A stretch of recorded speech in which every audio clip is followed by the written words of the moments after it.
Honda. We've been fans since day one. Honda, official vehicle of the Toronto Blue Jays and proud fan since 1977.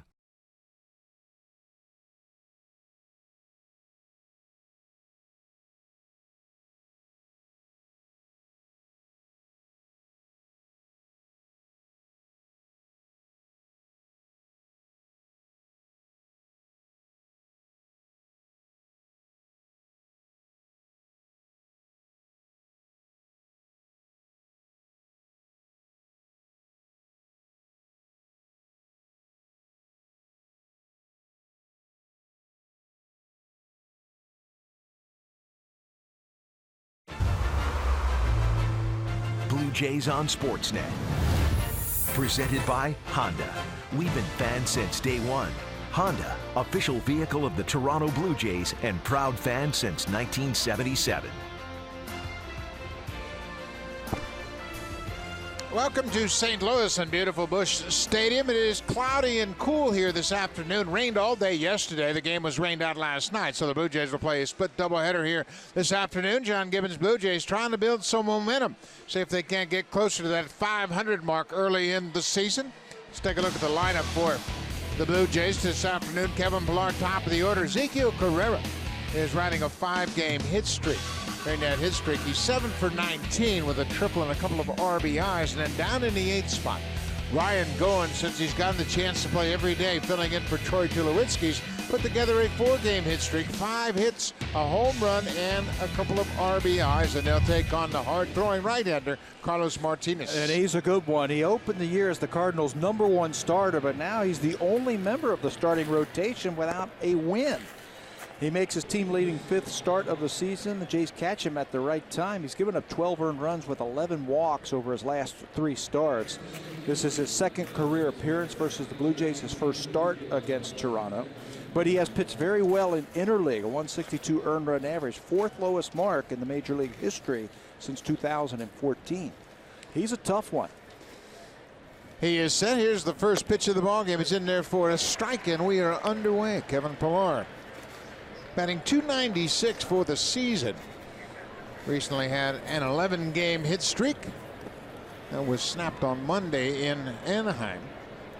Pillar had a big triple in the ball game in the 7th inning. That was the hit that scored Chris Coughlin on that dramatic dive over Yadi Molina. Ground ball to third. Jerko has it. 1 away. Defensively, let's take a look at the Cardinals. It has been a disappointing start to their season in the field. They have committed 4 errors in the first game of this series. Jose Martinez gets a start in left field. Fowler and Piscotty in center and right. Jed Jerko's at third base. Diaz and Wong up the middle. Matt Carpenter back after serving a 1-game suspension. He's at first, and the Gold Glover Yadi Molina will do the catching for Martinez. And how bad has it been? They are last in the National League in fielding percentage. 19 errors. The 4th and final error was made by that guy right there. Ledmus Diaz, the shortstop. An error that led to the Blue Jays' final decisive run in that win against the Cardinals. Here is Carrera. He hits it deep to center field. Fowler on the run, backing up now. Just a couple of strides on the warning track. 2 up, 2 down for Martinez. Well, let's take a little closer look at this afternoon's starter, Carlos Martinez, and what does he feature? He's got a great fastball, #1. He can ride it up there in the upper 90s if he wants to, and he uses it 54% of the time. For him, though, the bread and butter pitch for him is the slider. He uses it 25% of the time. Think Chris Archer when you watch Carlos Martinez today, or excuse me, 20% of the changeups. Think of Archer with that hard slider that he gets a lot of strikeouts with when he throws it. Bautista swings on the first pitch and drops it in front of the right fielder Piscotty for a 2-out base hit. Jose is aboard. Like to see this a little bit more often from the Blue Jay hitters. Be aggressive early in the count. A lot of times that first fastball you get might be the best pitch of the at-bat. Jose doesn't waste any time, puts it in right field for his first hit. So Justin Smoke hitting cleanup. Blue Jays making some adjustments with their injuries and playing in interleague games here. So Smokey moves up to the 4th spot, batting .267. 3 homers and 9 RBIs for the big first baseman. He takes the first pitch, fastball for a strike.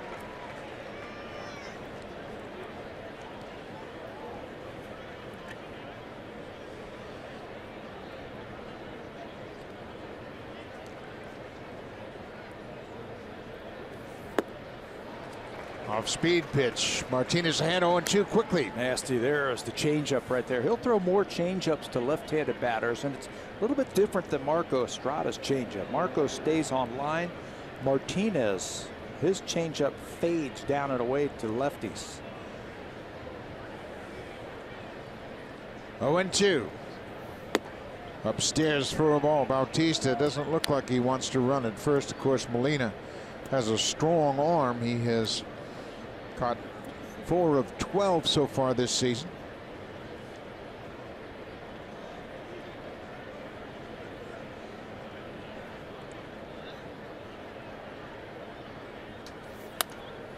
Foul back. There's that good fastball.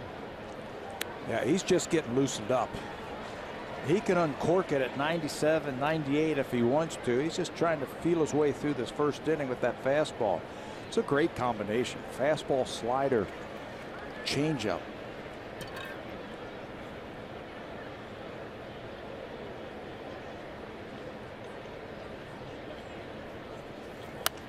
There's that slider and another foul into the seats.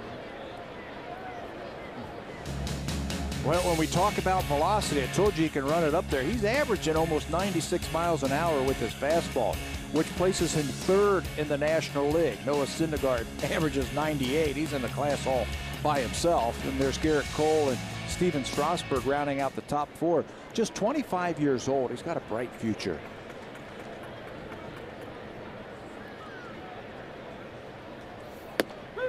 Strike 3 called. Brian O'Nora, the home plate umpire, rings up smoke. So the Blue Jays get a 2-out single. They leave a base runner. When we come back, Matt Latos will take the mound for the Blue Jays.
They're off to a disappointing start to their season. As we mentioned, not playing very well in the field.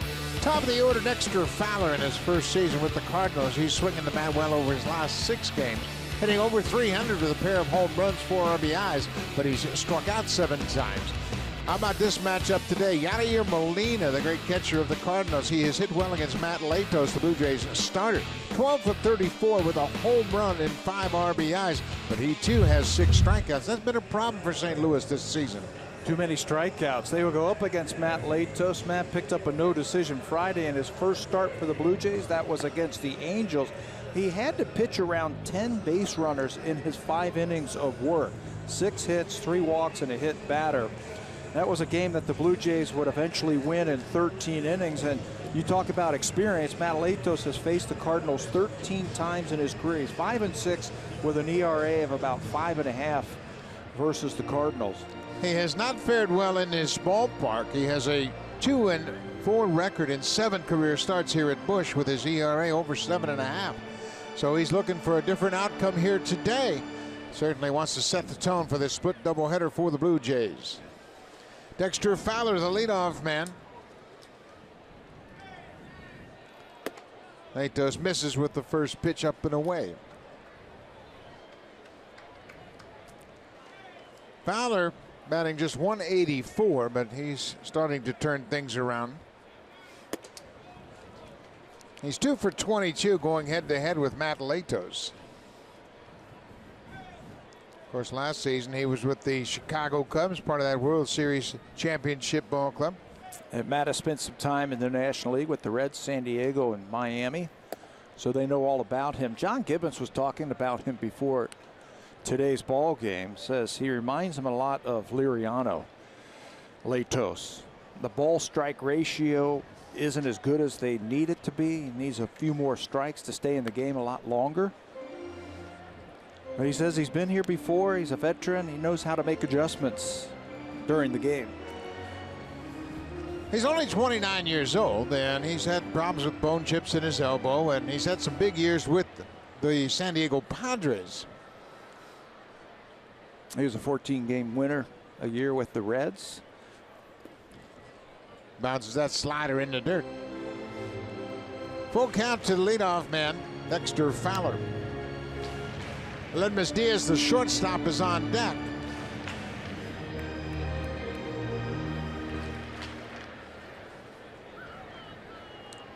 Fowler had the game-tying hit for the Cardinals in the ninth, an infield single on Tuesday. Ground ball, Smoke goes after it. Latos is there in plenty of time. One away. For the Blue Jays, the defense behind Matt Latos here this afternoon in game one. In the outfield, it's Carrera, Pilar, and Bautista. On the infield, Chris Coghlan makes his sixth start at third base. Goins and Travis up the middle. Smoke has committed just 1 error in 16 starts, and Russell Martin doing the catching in game one for Matt Latos. Jose Bautista's playing a nice right field, isn't he? He's got 3 outfield assists already. That's #1 in the American League for right fielders. He's throwing better. He's accurate. It's coming out of his hand nicely. He's playing a good right field. He's made a couple of very nice plays already on this road trip. His arm seems to be pretty strong, as he has been battling with some shoulder problems the last couple of years, but this year it's much better. He was the shortstop. Diaz hits a fly ball into shallow left. Backing up is the shortstop, Goins. He makes the catch. 2 up, 2 down. So Matt Latos, he'd love to be efficient here, and as we play this doubleheader, obviously both managers thinking about saving as many relief innings as possible for game 2. Of course, you're not going to sacrifice game 1 in an effort just to win game 2, but you'd love your starter in game 1 to give you a deep outing. Go deep, do everything you can to win game 2, because reinforcements are on the way for game 2. The Blue Jays have called up Danny Barnes, and he will be the 26th man, if you will, for game 2, but he's only available for this evening's game. Here is Matt Carpenter. He was suspended for a game and served that suspension on Tuesday. He was suspended for an altercation he had with an umpire, and he bumped the umpire, so he was given a 1-game suspension and did not appeal. He was in the original lineup on Tuesday. We all put our lineups in, and all of a sudden around 4:15 that afternoon they said he had been suspended. He's not going to appeal. Did you happen to see the play at all? I don't remember him really bumping the umpire. And he hit him with his hat, and that was the problem. Oh, okay. Hit him with his hat. Yeah, it just like his beak touched the middle of the umpire's cap, and that was the problem why he was suspended. They need his bat in this interleague series. Matt Carpenter leads active players in interleague batting average, hitting .337 in interleague play. 2-1, 2 outs. Terrific strike there from Latos. Here's the situation on Sunday, the incident that led to his suspension. Couple of strikes. The last one right there, strike 3. Not real happy with that. Struggling just a little bit. I guess there's the beaking right there. I think that was John Tumpane behind the dish. 2 minutes for beaking. So he served that 1-game suspension, and he's truly one of the better hitters, and they can ill afford to have him out of the lineup very long. He has faced Latos in the past. There's Jed Jerko, who's on deck with 2 outs. 3-2 pitch in the dirt. A 2-out walk issued to Carpenter.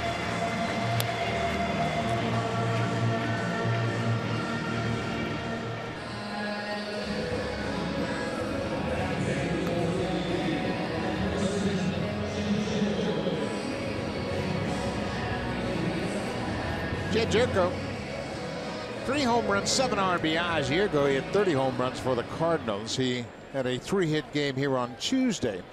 RBI single in the first, double in the fourth, and had a single in the 8th.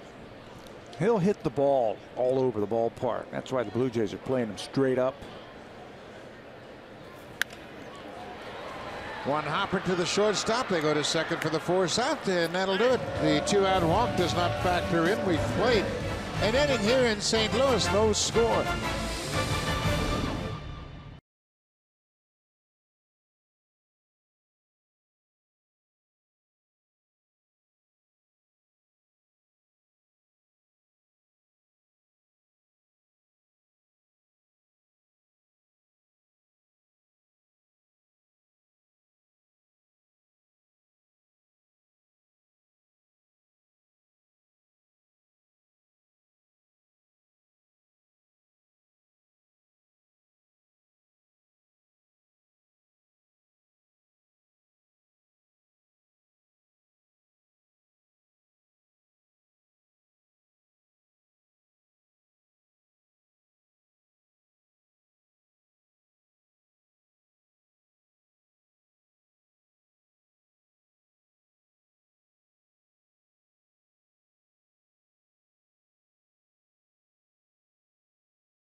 Fifth spot in the batting order today, and the reason he's moved up, he's starting to swing the bat a little bit better. Well, look at the numbers through the first 8 games. Not very good, not a very good average, the whole thing. But over his last 8 games, he's hitting .300. And when you talk to him, you can just tell that he's feeling better. You watch him, he's running better. He says his body feels good. You can see the swing. He's on a lot more pitches. I was in there today about 10:30, 11 o'clock this morning in the clubhouse, and there was Russell sitting at the desk there with the video, taking a look at Carlos Martinez. So he's going to put his homework in. He's going to put his work in to get ready for ball games against pitchers that he's not real sure of. He's in a good place right now, and that's why he's going to be playing every day. Goes after the first pitch and fouls it straight back. Russell did not get a hit this season until his 7th game. It's a real slow start for him, but he continued to work hard, and things are starting to turn around for him. Now he's starting his 17th game of the season. Still got to do what got you here, right?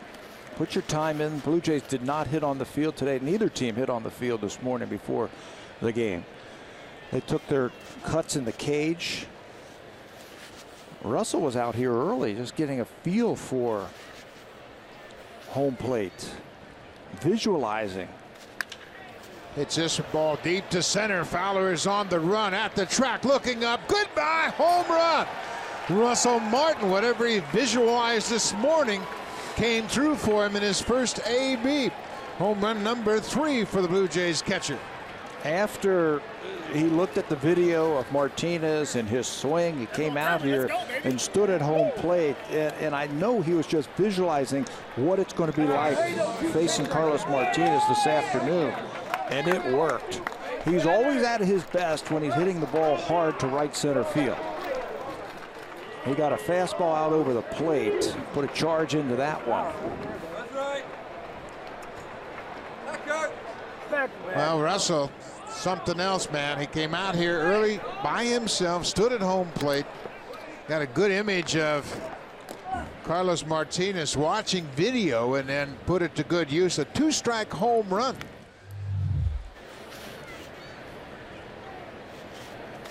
Fastball. Missed his spot right down the middle. Tell you what, you can break it down right after you get to first base. That is a long way out there in right center. Chris Coghlan hits one to short. He's thrown out, one away. For Russell Martin, his home run was measured at 419 feet. This is a big yard. You hit a ball to center field and you don't assume that it's going to go out, but Russell gave it a ride for home run number 3.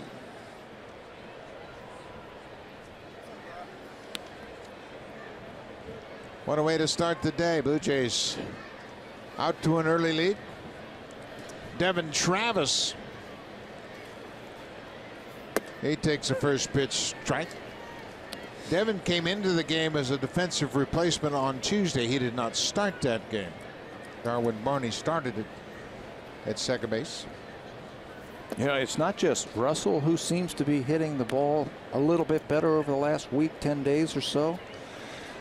I got to count Devin Travis as one of those guys. Blue Jays are starting to hit more home runs. That slider slipped. Travis seems to be hitting the ball with a little bit more authority, hitting the ball hard. He hit his first home run in Anaheim.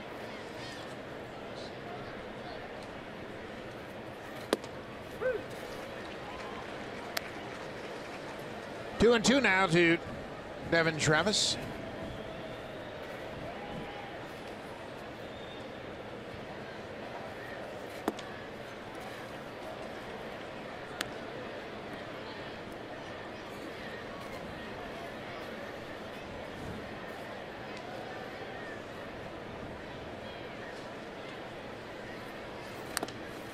Fouled it back. Hit that one off Molina and caught him on the left kneecap. So he's going to try to walk off the effects of that foul tip. He got one of those the other day on Tuesday right off of his knee. That one looked like it was off the foot. And he goes down. He's old school. This guy, he doesn't need any help. He's ready to go. Look at him. The umpire's giving him a chance to shake it off, and he's back there saying, let's go.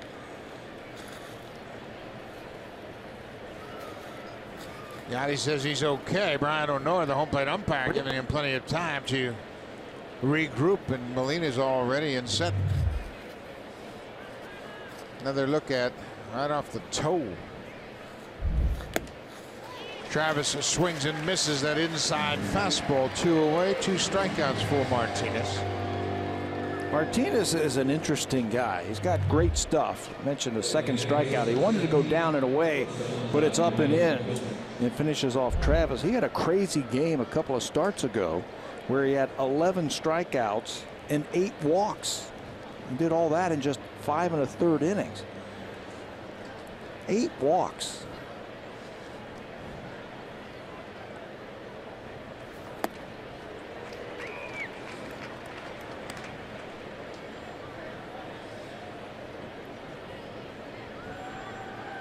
Ryan Goins had a nice little run here lately. He's got a 4-game hit streak. Bouncing ball up the middle. Wong can't make the play. Well, there's another example of the Cardinals not playing like the Cardinals. It's another error charged to St. Louis. They made 4 errors on Tuesday night. That's the first error of the ball game, and that is a routine play a major league has got to make. And every one of those errors was a result. The Blue Jays ended up scoring a run because of that. That's 20 errors now. They have the worst fielding percentage in the National League. Brewers and Pirates have now been tied with the Cardinals at 20. And that's not the Cardinal way of playing baseball. They are normally very sure-handed and do a lot of good things defensively. Tell you what that error does. Matt Latos gets to hit this inning. He doesn't lead off next inning. Yeah, it gets the pitcher's spot out of the way. Now Latos, he's a former National Leaguer, so he's got a lot of at-bats. 324 at-bats and 4 home runs. He can swing the bat. hits this one toward third. Jerko bare hands and throws him out. But the Blue Jays, they take an early lead. Russell Martin with 2 strikes. It's a deep home run to center field. His 3rd of the season, the 8th for the Blue Jays on this road trip. Let's go, baby.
Four to 3, just down the street at the Scott Trade Center. A number of the Blue Jays took advantage of their off night, and they went to that game. And they waited half an hour afterward just to get a chance to say hi to Subban. You see Russell Martin there. You see Jose Bautista there.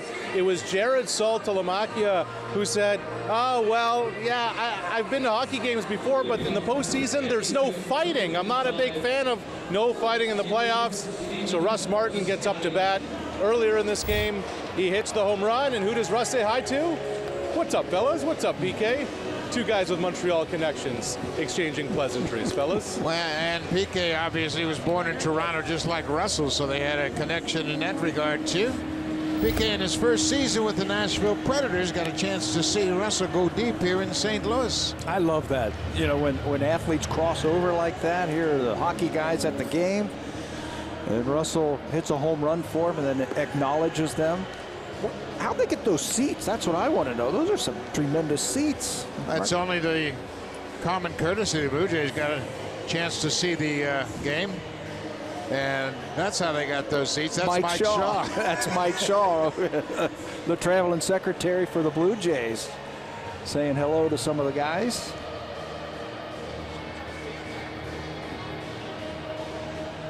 So all of that is pretty good for the Blue Jays, and there's some pretty good mojo going on at the ballpark this afternoon. Matt Latos, he took a long time to walk back to the dugout after he sprinted up the first baseline, and oftentimes we've seen pitchers in these interleague games come out after sprinting around the bases or getting on base, having a little bit of a time adjusting. We'll keep an eye on that. Stephen Piscotty, the right fielder. Well, you know what he did? He did the right thing, and he took his time. He is not very familiar with sprinting up the line like that as a hitter. So you catch your breath just a little bit. He walked all the way back into the dugout, got his stuff, and took his time and got loose.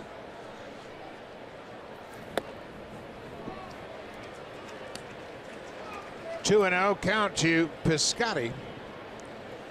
Well, the Blue Jays have really had a problem putting up shutdown innings after they score. That happened to them all game long on Tuesday night. Each time they took the lead, 3 times the Cardinals came back in the bottom half of that inning and scored. So it's interesting now for Latos to try to put up a 0 here after the Russell Martin home run top half of the inning.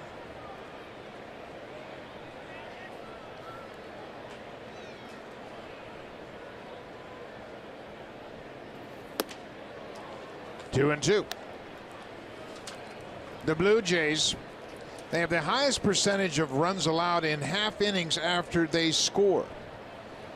42.5% of their runs allowed have come after they have scored. So you've got to have a shutdown inning. You know, and it's about confidence too. You start to get a little momentum. You score a run or 2 runs. You hate to give it right back. You take the lead, you want to get back into that dugout as soon as possible to keep those bats going. It's just a good feeling. That ball is drilled to left field. Carrera's on the run. He gets there and makes the catch. Piscotty hit it hard, but Carrera ran it down on the warning track in left center. You know what an outfielder can do? They can play the count against the batter. Fastball count to a home run hitter, so you play just a little bit deeper to take away hits like this, and Carrera does it. Moves back and hauls that one in right at the wall in left center field. Matt Latos is asking Russell Martin, said, you know what, I missed my spot. That one was about a belt-high fastball. Yadier Molina, we mentioned he has hit Latos well throughout his career. Molina is 12 for 34 against Matt Latos, including a home run. The home run came in Cincinnati against the Reds while Latos was pitching there. That was back in 2012. Ball and a strike.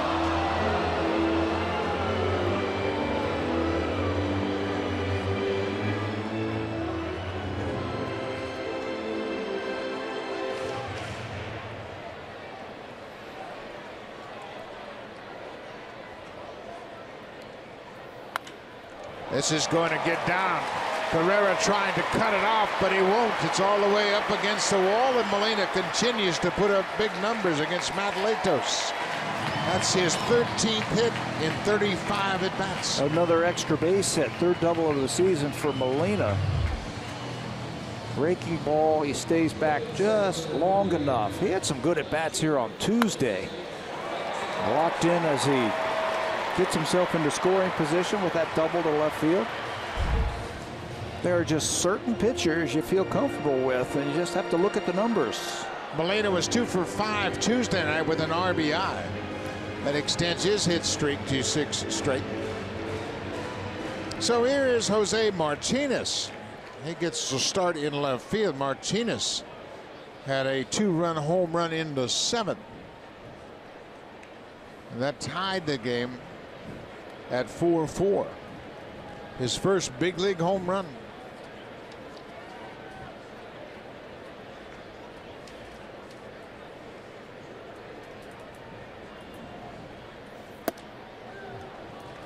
Off the plate inside. That was a pinch hit home run for Martinez. Came off the bench. He had the good and the bad on Tuesday. Hit the home run that we were just talking about to tie it up, and then dropped the ball in the 11th inning to allow Marcus Stroman to score when he was inserted at first base. Should have come off the bag and made the catch. Tried to keep his foot on the bag, just couldn't stretch far enough. It was off his glove. A ball and no strikes. Now it's 1-1. Jose Martinez comes from a former major league player. He's the son of Carlos Martinez, who played with the White Sox and the Indians. First major league home run against the Jays. In fact, his father Carlos hit his first major league home run against the Blue Jays as well. Quite a connection.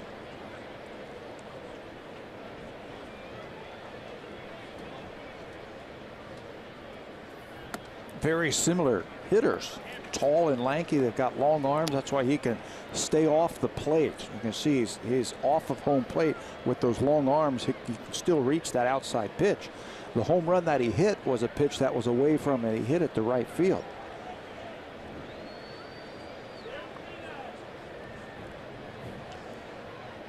Matt Latos making the start here in game 1, his second start with the Blue Jays.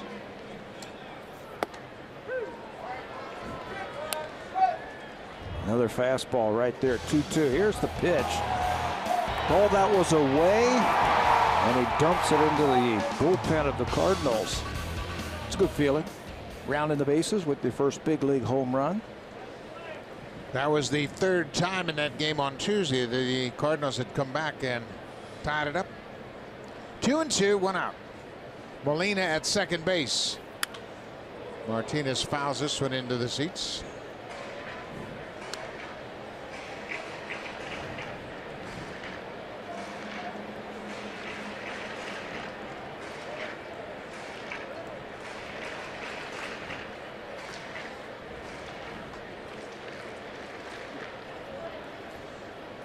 Russell Martin has given the Blue Jays a 1-0 lead with his 3rd home run of the season. The 8th home run the Blue Jays have hit on this road trip. That's a good sign.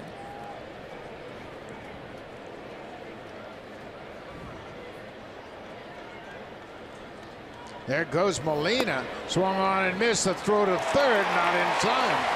Yadier Molina just got a walking lead off the bag. That's his first stolen base of the season. On the pitch, Martinez strikes out. In his first attempt, he stole that one off of Matt Latos. He was gauging him that whole at bat. Latos gave him one look and then a long look home, and that told Molina that he could take off. And he steals it easily. That's a heads-up play right there. That's a veteran, understanding what Matt Latos is doing out on that mound. He picks up an extra 90 feet. There are 2 outs now for the number 8 hitter, Colton Wong. Wong charged with an error already this afternoon. You know, you might say, okay, what's the big deal about scoring or stealing to get to third base? Well, it puts a little bit more pressure on that infield, that you have to field the ball cleanly. There's so many more different ways you can score from third base than you can from second base. It's not a guarantee that even if he's at second base and there's a base hit into the outfield that he was going to score. So a very heads-up play by Molina. Yeah, you get a tough ball on the infield. You can't make the play at first. The run comes in to score. Lots of things. And whenever you have a chance to gain 90 feet, you're generally going to take it. Borderline pitch upstairs. It's 2-0 now to Colton Wong. Remember, we're in the interleague play, so the pitcher is on deck. You have a little luxury of pitching around the 8 hitter. That's why I think hitting 8th in the National League is as tough as anybody. It's so tough. You're not going to get anything to hit, especially in this situation here. This looks like one of those intentional walks. They should just go ahead and put them on, and I think they are. They just did. Yep. John Gibbons just said, you know what, I want to walk him, so there will be no pitch, and the intentional pass has been given to Colton Wong, and that'll bring the pitcher to the plate. Carlos Martinez, the pitcher so far this season, 0 for 6. So you take a shot with the pitcher with 2 outs and try to end the inning.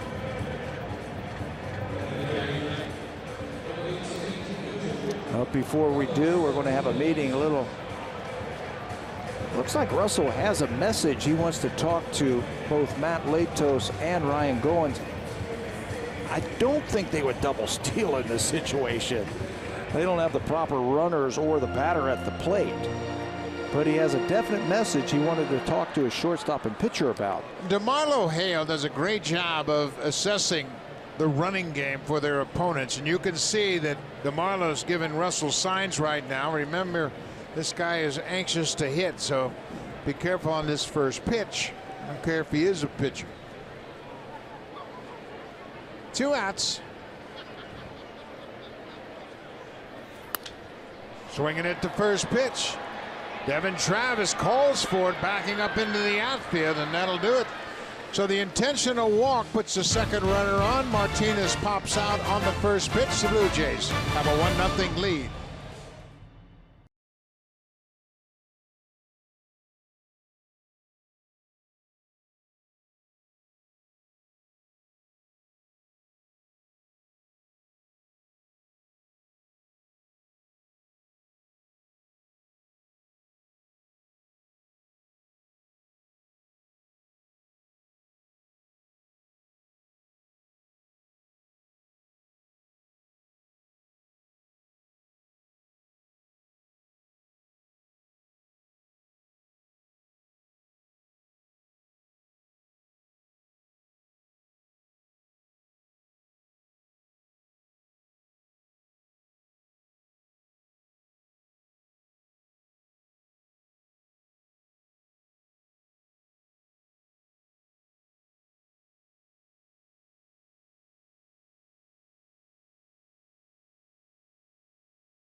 The sports world going to be a good day for the sports fans, no matter where you are.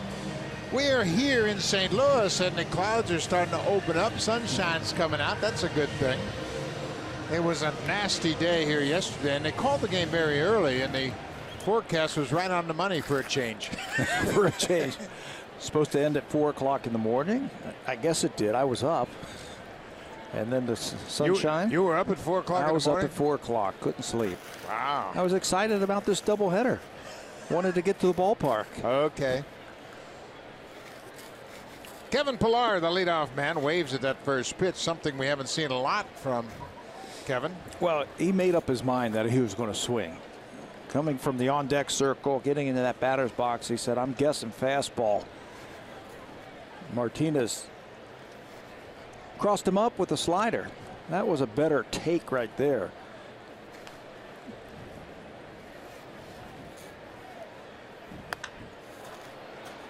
Got out in front of that one and hits it into the second deck, way foul down the left side. Well, Kevin Pillar has gotten off to a good start this season. We mentioned he came into this game with a .296 batting average. Fouls that one off. Kevin with 5 doubles, a triple, 3 home runs, and he has always wanted to be the leadoff guy, and he's showing signs that he might be their answer. Well, he shows a lot more discipline this year. We're seeing it. Occasionally will go outside of the strike zone and swing at pitches, but he's showing a lot more discipline, seeing his share of pitches. Everybody says, well, you need to have an on-base percentage and you got to walk. You don't walk enough. Forget that. If you can hit, doesn't matter. 3 strikeouts for Martinez. The cars change, the fandom doesn't.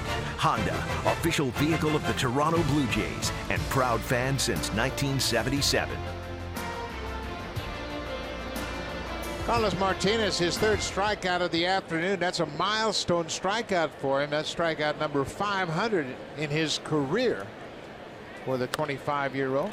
That's bunted just foul at home plate, and Carrera caught a break that it was foul because Molina was all over that.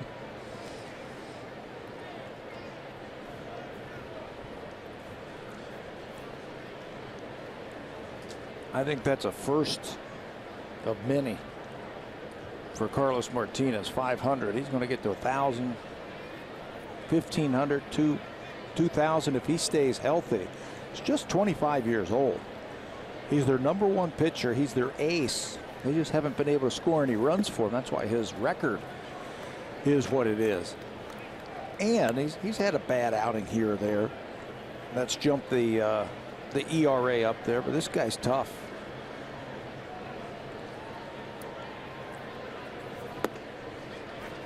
Bunts through that off-speed pitch. It's 1-2.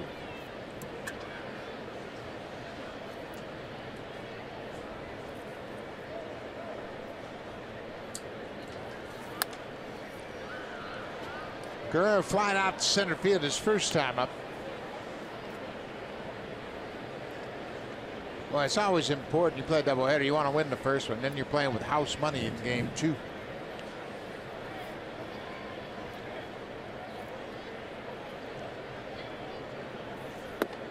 Breaking ball, strike 3 call.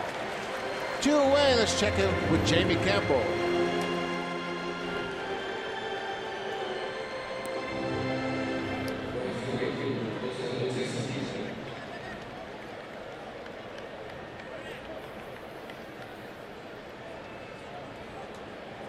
Cespedes was off to a good start, and that's not good news. And guys are dropping like flies. Yeah. He recently missed a few games with a hamstring injury, so it looks like he came back just a little bit too quickly. This is on the heels of Noah Syndergaard missing the start today. Mitch Haniger of the Mariners just went on the DL after a great start with the bat.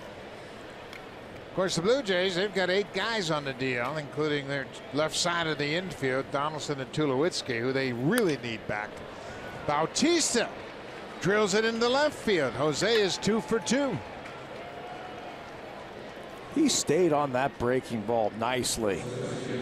Martinez looks like he's starting to get his slider back, but Jose stayed right on it. Didn't open up too quickly. Watch how compact that swing is. That's all about timing right there and seeing the ball. And his first 2 at-bats today, he's 2 for 2. He's seen the ball.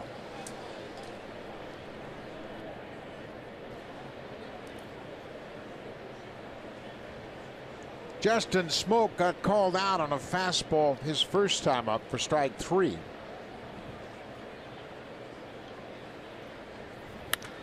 He goes after the first pitch and hits it into right. Bautista is going to take the turn. Piscotty will lob it back in. Jose goes first to third as Smoak picks up his first hit of the afternoon, a 2-out single.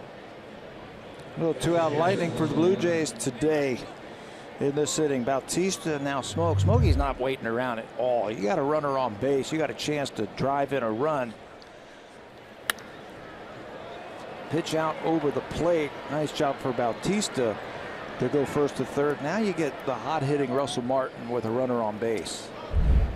You know what? You start to look at Smoak, the way he's swinging the bat. For Bautista, that's his 3rd multi-hit game on this road trip.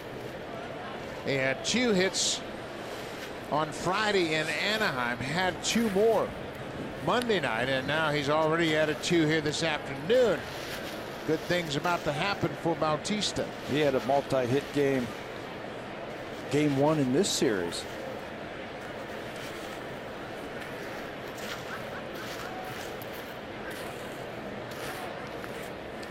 Russell Martin homered his first time up.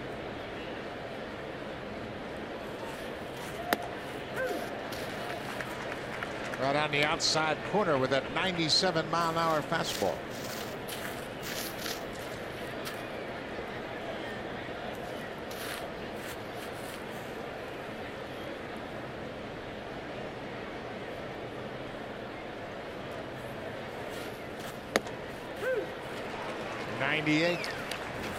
Told you he can run it up there. He can reach back for a little something extra. I don't know if Russell was looking for a slider there, but he threw the fastball by him. Now he's got to expand just a little bit. 2 strikes again. Russell's home run came with a 2-strike count.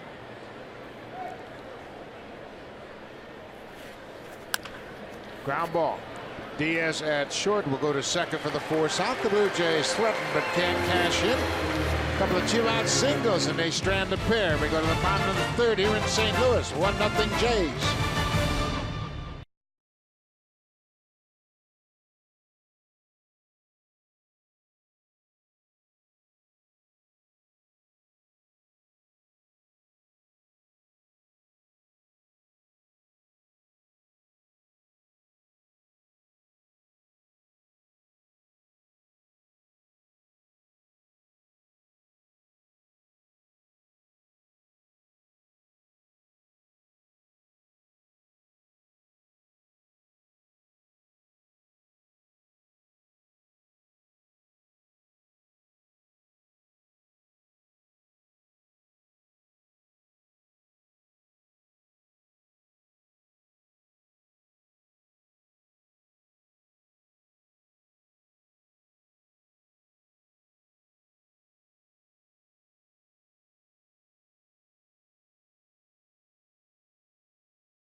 Jay Happ is still in a holding pattern.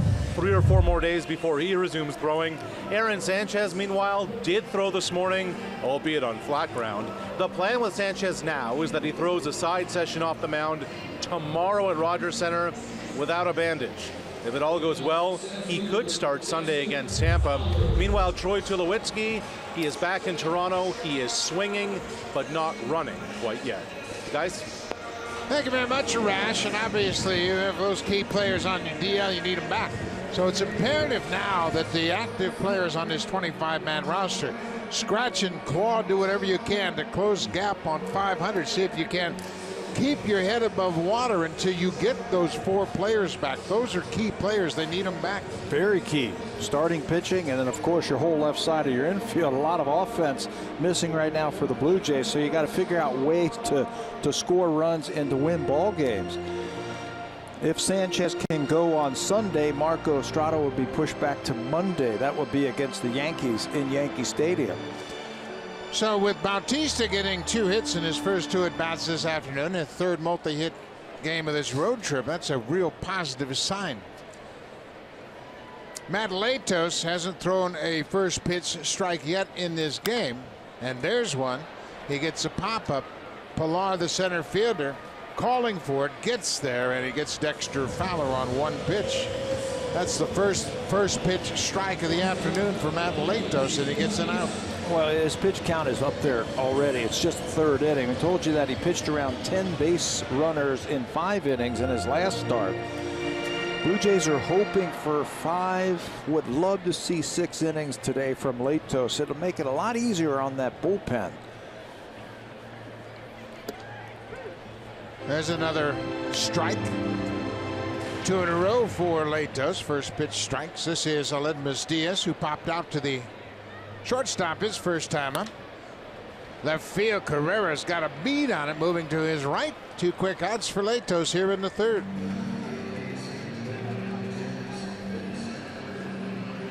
That's what you love to see right there. Attack the strike zone. Make them hit their way on.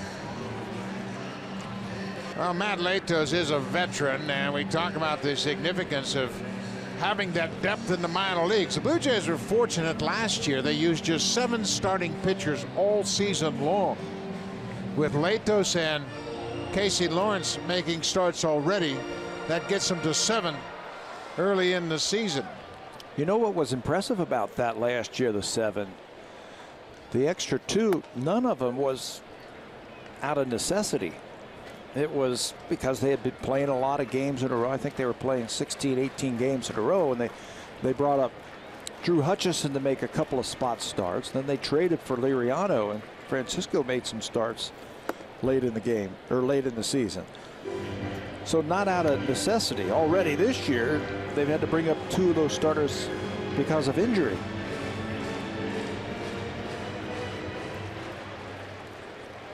So Blue Jays did a good job of making sure they had some depth in AAA, and they have called upon that depth early on. Matt Carpenter goes after it, pops it up. Goins, the shortstop, on the outfield grass. Quick inning for Matt Latos. 3 up, 3 down. 3 first pitch strikes in the inning.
To My Blue Jays and enter the code MBJ0129 to earn My Blue Jays points just for watching the broadcast. The entry box can be found on your My Blue Jays homepage. The code must be entered by 4 a.m. Buck? Thank you very much, Arash. Turning out to be a nice afternoon here in St. Louis. A good crowd on hand. Anticipate upwards of 40,000 fans. It was a scheduled afternoon game. And after the rainout on Wednesday night, the second game will be played tonight. And this crowd is all about the Cardinals. They have done a great job building this beautiful ballpark. It opened in 2006. And they have packed the place. The sight lines here are incredible. And from what we hear from our crew, that baseball village is as nice as it gets in left field. Chris Coughlin starting at third base, his 6th start at third base. Filling in for Josh Donaldson, and had a chance to visit with Ross Atkins today, talking about Donaldson, and said he's progressing well, but there's still no hard and fast timeline for his return. But there aren't many clubs that could play without their former MVP, and then they take in the fact that Troy Tulowitzki's out as well. Yeah, not too many teams can lose the left side of the infield and survive, but the Blue Jays are trying to do that. Another strikeout for Martinez. That's his 5th already.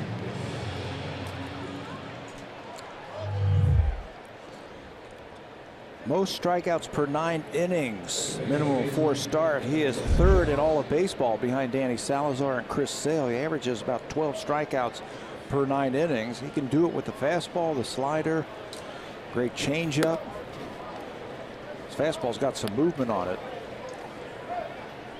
Devin Travis was a strikeout victim in the 2nd.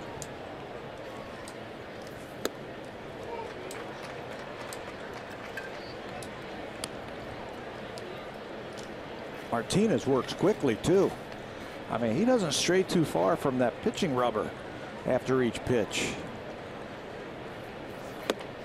I tell you what, if I threw like Martinez, I'd work quickly too. I mean, that's what you're supposed to do. Think of the pressure that you're putting on that hitter. He's trying to get his timing down and his thoughts. He doesn't give him a chance to do that. Now, he doesn't stray too far, as you mentioned, and it's really a good way to approach things if you're a pitcher. Keep pressure on the hitter, and the hitter's looking out there and say, man, he's all ready to pitch to me. High breaking ball. That's 6 strikeouts now. First 2 batters here in the 4th. Gone down swinging. Last year he averaged 8 strikeouts per 9 innings. This year he has jumped it up to 12.3. There's Salazar, Sale, and Jacob deGrom are on that list.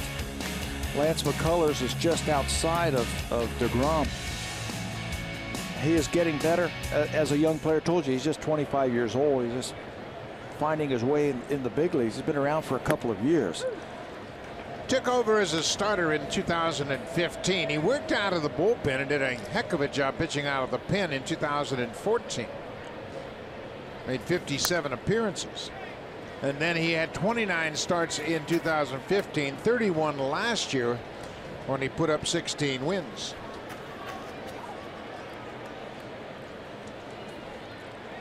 Baseball, there's a term, it's called loose arm. This guy's got a loose arm. Everybody's trying to figure out how to solve Carlos Martinez, the hitting coach, Brooke Jacoby. They were all locked in on Carlos Martinez on the mound. 1-2 pitch to Goins. Martinez strikes out the side. Good fastball upstairs, pushing 100 miles an hour. 7 strikes.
than ever.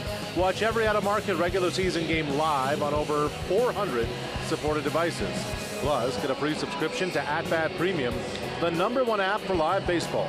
Blackout and other restrictions apply. Visit MLB.tv for details. That is Baseball Village just beyond the fence in left center here in St. Louis, and they've done a terrific job with this ballpark. And St. Louis has always been a hotbed for baseball, going back to the early days of the Cardinals with the Gas Out gang, Eno Slaughter, Frankie Frisch, Dizzy Dean. Then later on, Stan Musial came aboard, and then the great teams they had in the 60s. Red Schoendienst was the second baseman for a while. Later on became the great manager, Jack Buck, the Hall of Fame announcer, Stan Musial. MVP in the outfield, MVP at first base, Tony La Russa, Ken Boyer. The names go on and on. First pitch swinging, that's Jed Jerko. He pops it in the air to right. Bautista's there. 4 straight batters now that Matt Latos has thrown first pitch strikes to, and he only needed 6 pitches in the 3rd inning to retire the side. I think the Cardinals might have picked up that he was throwing a lot of pitches and that he was going to try and jump ahead of them early here in the next couple of innings. Yeah, he did not throw a first pitch strike first time through the batting order, and then he came out pounding the strikes on 4 straight now. Stephen Piscotty, the right fielder for St. Louis. Another first pitch strike. That is such a great way to pitch, and you have such an advantage if you're a pitcher throwing that first pitch strike. Really puts a lot of doubt in the hitter's mind. Okay, now I got to be defensive. Well, you get those types of swings right there when it's 0-1. You can expand just a little bit. You can throw a slider. And Piscotty was taking that first pitch, I think. After Jerko popped up on the first pitch and made it out, I think he was going to take that pitch no matter what. He just bluffed a bunt just to put that in the mind.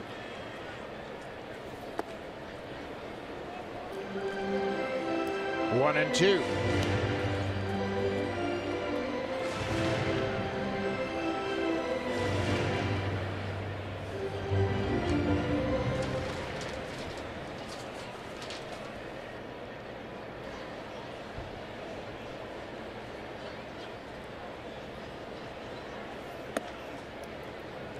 Now the count is even at 2-2.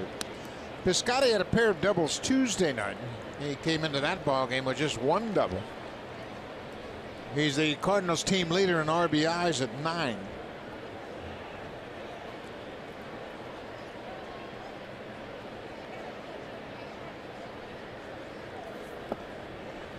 Now the count is full. From 0-2 to 3-2. Just laying off that slider. That's all he's doing. Threw him 3 in a row. Yadi Molina's on deck. He's already doubled this afternoon.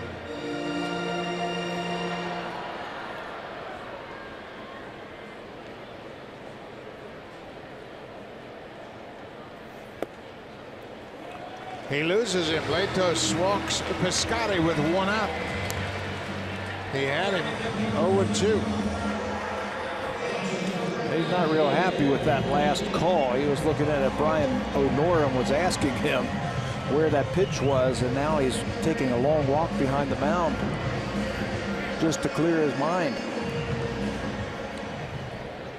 Yadier Molina doubled off of Latos his first time up. Molina has more hits against Latos than any hitter he's faced. 13 hits now. He might be hard charging on this first pitch too after 4 straight balls out of the strike zone. Misses with the first pitch.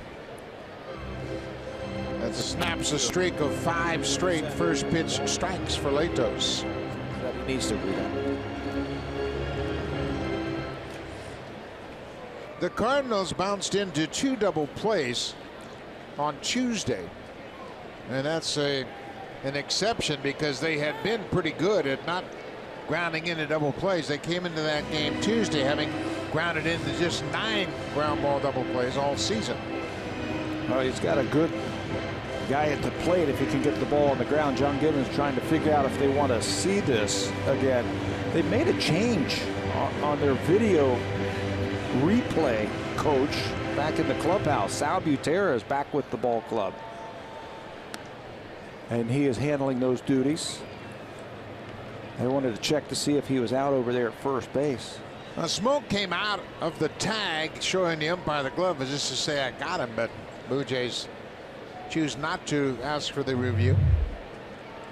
Watch Smoke's reaction, showing the umpire, hey man, I got him. 1-0. Now it's 2-0. 6 straight balls thrown by Latos, and he's not happy with the strike zone. He's not happy with himself, and he's not happy with the strike zone. After he lost Piscotty, he was upset with himself. He took a walk behind the mound, and now he's missed with his first 2 pitches here. And you can see him get that ball back. He's snapping that ball back from Russell Martin.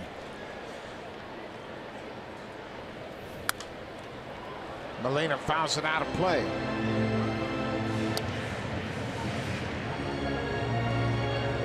We mentioned Latos and Molina. They've gone at one another quite a bit. This is the 36th at bat for Molina against Matt Latos, and he has 13 hits, 4 doubles.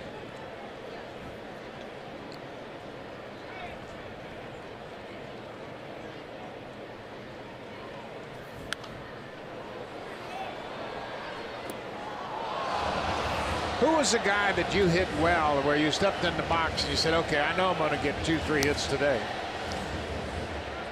And I've told him this before. He's an ex-Blue Jay, Jimmy Key. I really liked facing Jimmy because he was left-handed, first of all, and for some reason I could just see the ball against him. Put up great numbers for his whole career, but for some reason I just felt very comfortable with Jim. Then there were other guys that I step into the batter's box and I'd have no chance of getting a hit. People like Dave Steed, Jack Morris. You were in a big group of guys in that category. Molina hits it just foul, wide of the foul line, and the Cardinals, they're going to have a look at this.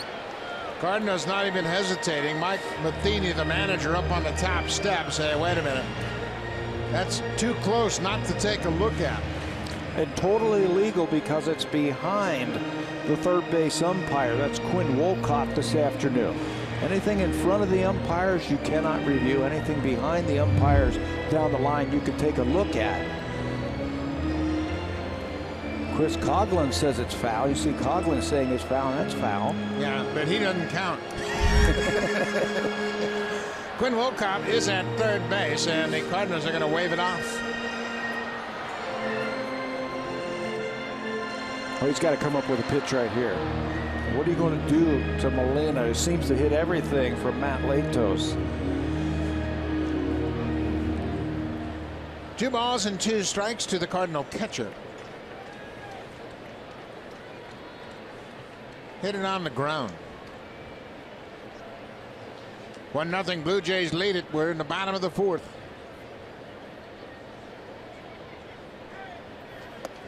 He gets him. Latos throws him the breaking ball and strikes out Molina. That was the pitch he was missing with early in the count. Fell behind and threw him 3 fastballs. Got back into the count and then drops a breaking ball on him. Slider this year is hitting 200 against that pitch. Molina way out in front and off balance. That's a good comeback right there.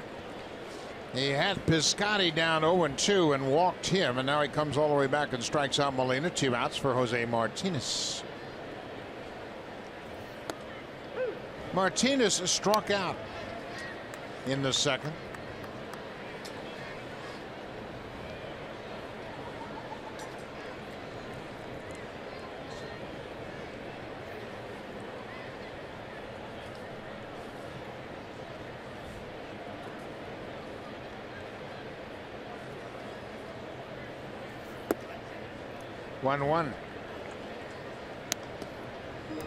You know, I went back and I looked at your numbers against Jimmy Key. You had 15 hits against Jimmy Key, but the most hits you had against one pitcher was Frank Tanana. Another lefty. Another lefty. And when I faced him, he wasn't the flamethrower when you faced him. He threw hard early on. Ball and a strike to Jose Martinez.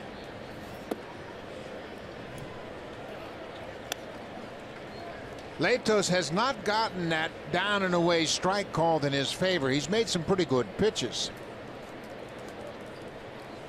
Yeah. Pitcher's got to have that pitch. You make a good pitch down and away to a right-handed hitter. Do you want a strike? Going right back out there.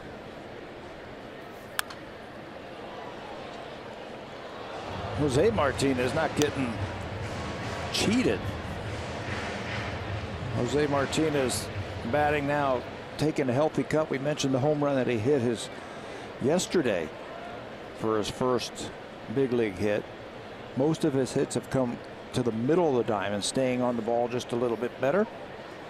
With 2 strikes coming into the series, he was hitting 400. There goes the runner. Ball is hit high and deep to left. It's going to be in the park. Carrera calls for it.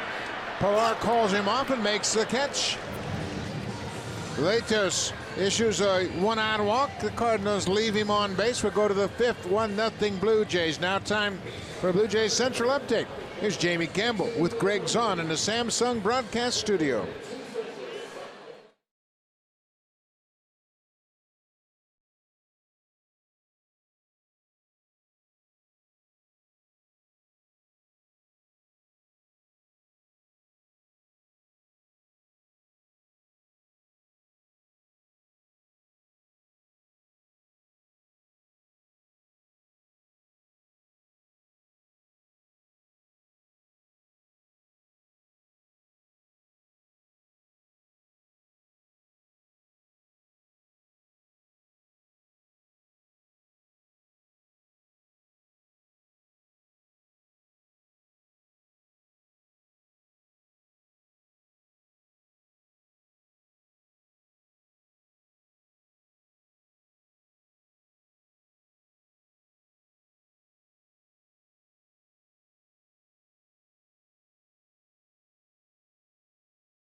Fans will receive a Marcus Stroman blue replica jersey presented by Honda. That's when the Blue Jays and the Rays play at 1:07 Eastern Time. Marcus Stroman blue replica jersey presented by Honda on Sunday. BlueJays.com for tickets. It was Stroman, of course, on Tuesday night who came in, hit the double, the winning run. Stroman had been lobbying to John Gibbons the last 2-3 weeks. He said, "I'm not pitching in St. Louis. When I get there, I want to hit Gibby." And sure enough, the manager gave him an opportunity, and he delivered. Evidently, Arash, there were pitchers knocking on Gibby's back all game long. I can hit. I can hit. Matt Latos volunteered to hit. He said, "I'll hit." They even have Francisco Liriano, also a former National Leaguer, that can swing the bat. Liriano's a pretty good hitter, so we might see him throughout the course of these 2 days. We told you Latos could hit. He lines out for the right fielder. Hit that one right on the button. And if it gets by the outfielder, it's a do or die play. You got to make that decision very quickly. If it gets by him, he's going to be standing on third base. Latos slicing that ball to right field. Piscotty had moved in right field. Shortened up just a little bit, and that helped him make that catch. Kevin Pillar 0 for 2.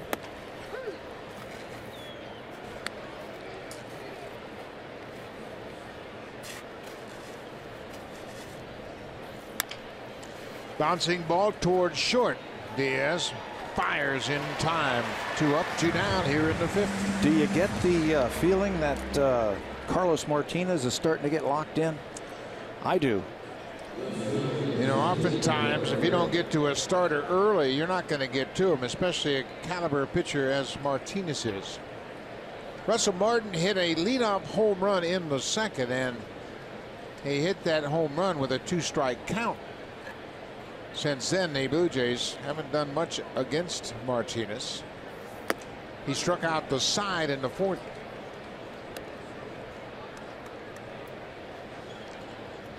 But right now, Matt Latos is matching him pitch for pitch. The Cardinals have just 1 hit against Latos.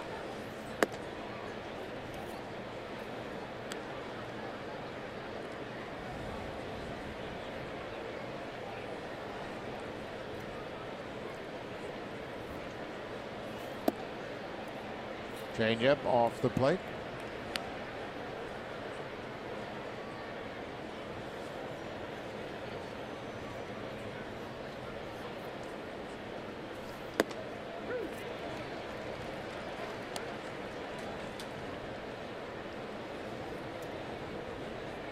Latos in his second start for the Blue Jays has been impressive early on.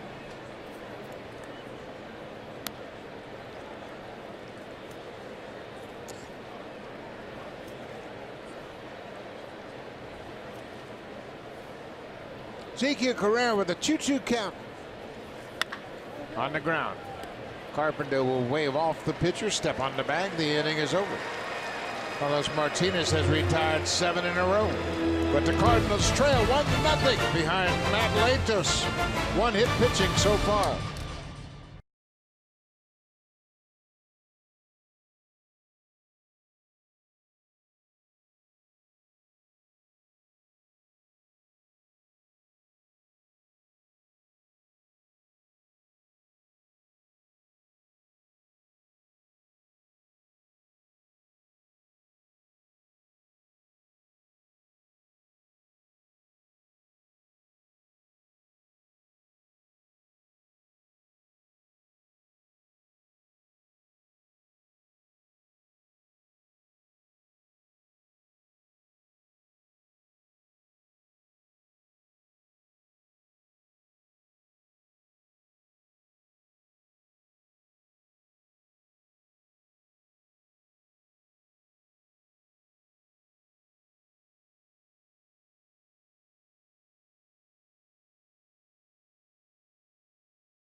Three times daily. Go to WestJet.com and book your flight to cheer on the Blue Jays in Boston at Fenway Park. WestJet, proud partner of the Toronto Blue Jays. Matt Latos is doing a good job for the Blue Jay fans here in St. Louis today. Latos has allowed just 1 hit through 4 innings, 58 pitches. He had 3 walks, and he's done a nice job of neutralizing this Cardinal lineup. The only hit came from his nemesis, Yadi Molina. Molina with a double with 1 out in the second. That's been it. Doubled it and stole third base, and they left him stranded over there after he struck out Martinez. He gets the bottom of the lineup here in the 5th inning. Colton Wong, Carlos Martinez, 8-9, and back to the top of the order, Dexter Fowler. Colton Wong drew an intentional walk in the second. He is a former first-round draft pick back in 2011. In fact, he was drafted right after the Toronto Blue Jays. Blue Jays had a chance to get him at 21. They chose Tyler Beede instead. Colton Wong was then chosen by the Cardinals at 22. Solid player. I thought he was going to hit more home runs. He had a season when he came up. He had a few home runs. Doesn't get cheated. Some power and some speed. Well, that's a good changeup. Maybe his best changeup of the afternoon. It's 1-2.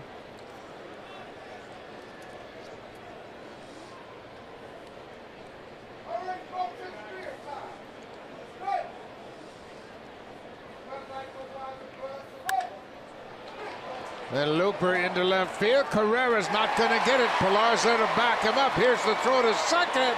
It is not in time. Colton Wong comes up with the second Cardinal hit of the afternoon.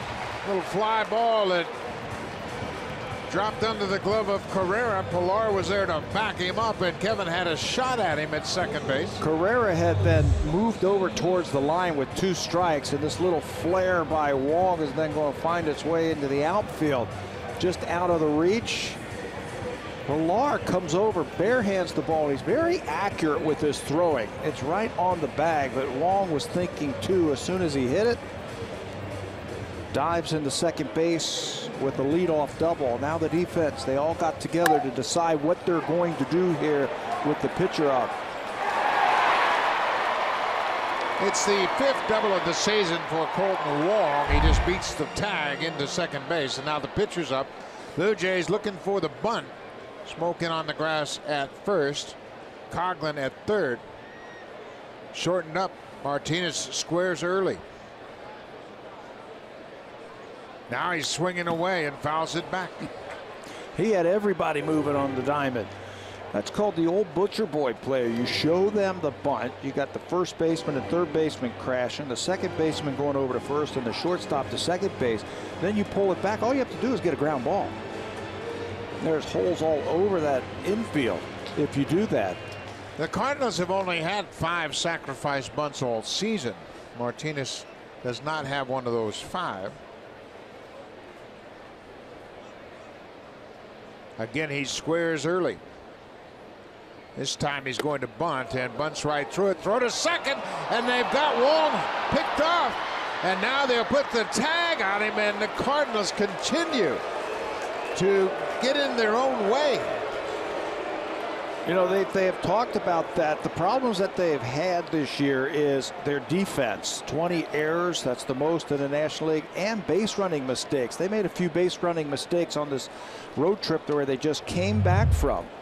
They had 3 runners picked off on Sunday, and they're going to get another one here. Now, I know this is a tough play. If you're the runner at second base and that batter bunts through a ball, you're out on your right foot and you're off balance.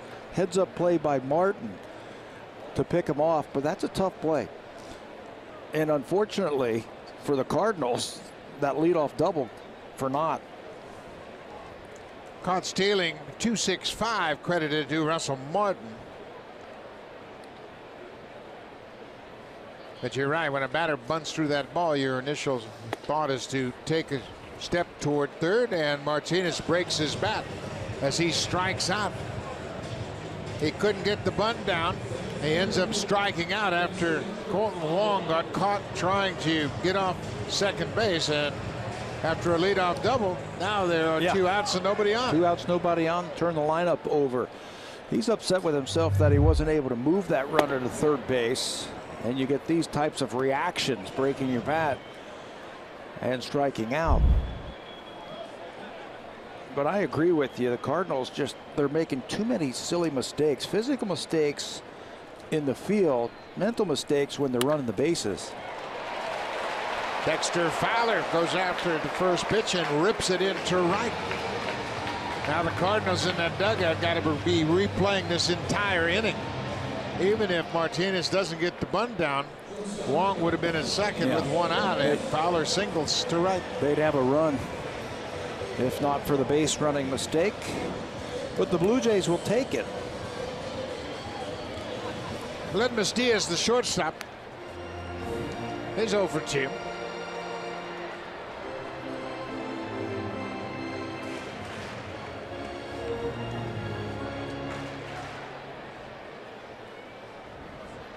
Yanni Molina had a stolen base into second. Cardinals have 11 steals so far. Fowler not running, and there's another first pitch swing. Smoke over near the dugout. Got room. He's there and makes the catch. So a good inning for Matt Latos. He gives up a leadoff double. We'll go to the 6th. The Blue Jays have a 1-0 lead. Jose Bautista's already 2 for 2. Justin Smoke has a single, and Russell Martin has homered. Meat of the order coming up for the Jays.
2 already this afternoon, and that's significant when you look at the most hits in franchise history for the Blue Jays.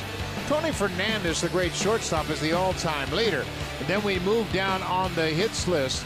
George Bell, Shannon Stewart, now Bautista, just 3 away from reaching 1,000 hits as a Blue Jay. And he's hard charging on Damaso Garcia. Fernandez is number 1. Vernon Wells is number 2. Carlos Delgado, Lloyd Mosby 3 and 4. And then the rest of the guys you saw there, Jose, climbing up the leaderboards.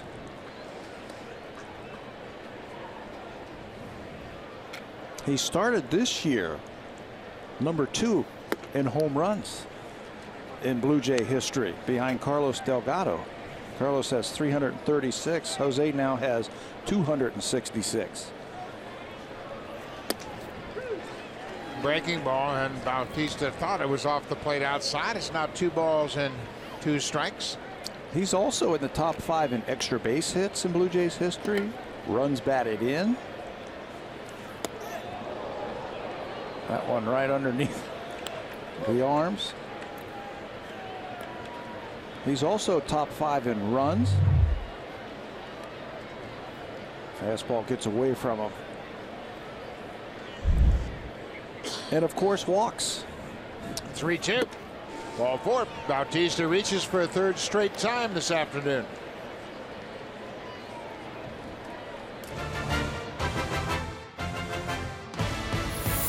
Cheering for the Jays since day one.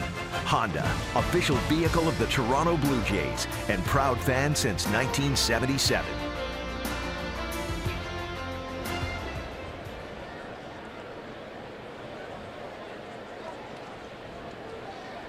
Jose with a walk. That's his 5th walk on this particular road trip. He's been on base a lot and starting to swing the bat again.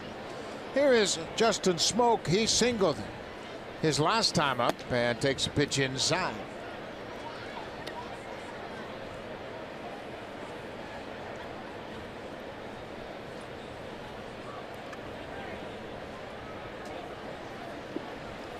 One nothing. The only run in this game came on a Russell Martin home run in the 2nd.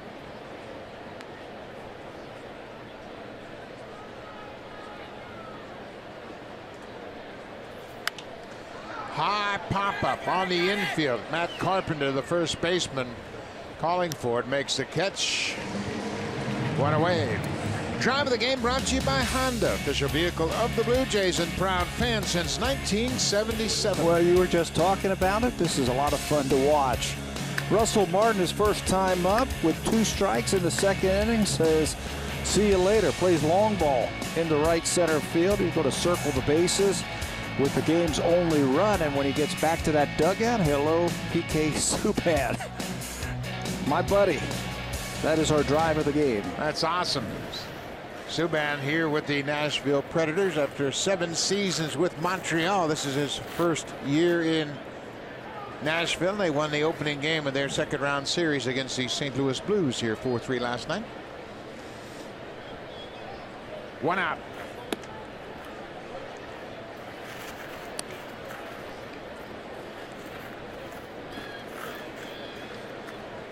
Well, if the Blue Jays are going to get their offense going, they're going to have to start slugging it and start swinging the bats. They just don't have the type of players to manufacture runs or create runs with speed.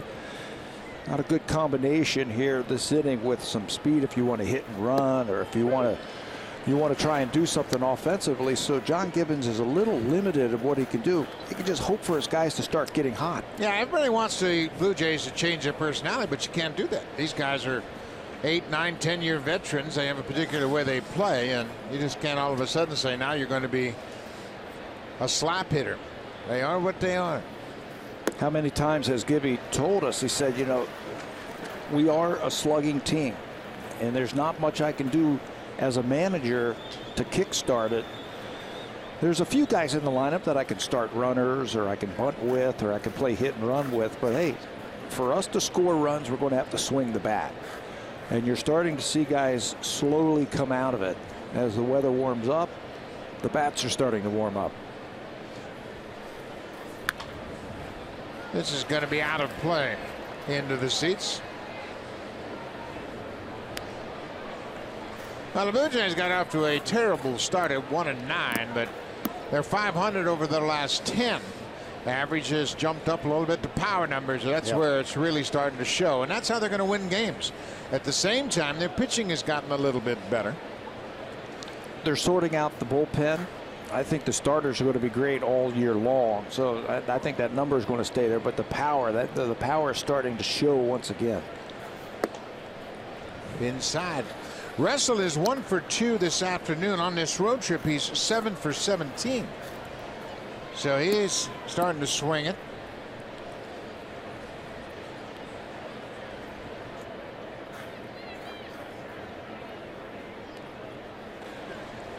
Two and two. Bautista at first base, 1 out.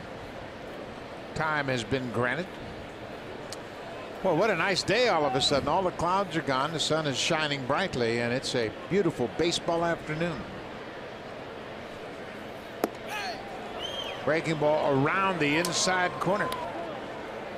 Martinez has 7 strikeouts. So with 1 out, you wonder whether or not they might start to runner. Chris Coghlan, a left-handed bat behind Russell Martin. The way he is swinging, Russell, I got to start the runner right here. Start him, stay out of that double play. You bank on him making contact. Or you bank on him not swinging at a pitch that's out of the strike zone. Get a guy into scoring position. There goes Bautista. Martin checks his swing. Ball 4 by the home plate umpire, Onoa. They appealed to first base, and the umpire at first, Roberto Ortiz, said no swing. So now Martin's on base. First and second, 1 out. Boy, what an at bat by Russell Martin. There were pitches, I mean, right on the corner, borderline, that were balls that Russell didn't even offer at. And he ended up coaxing a walk from him. Good at bat. Chris Coghlan. Chris has grounded out and struck out in his 2 plate appearances.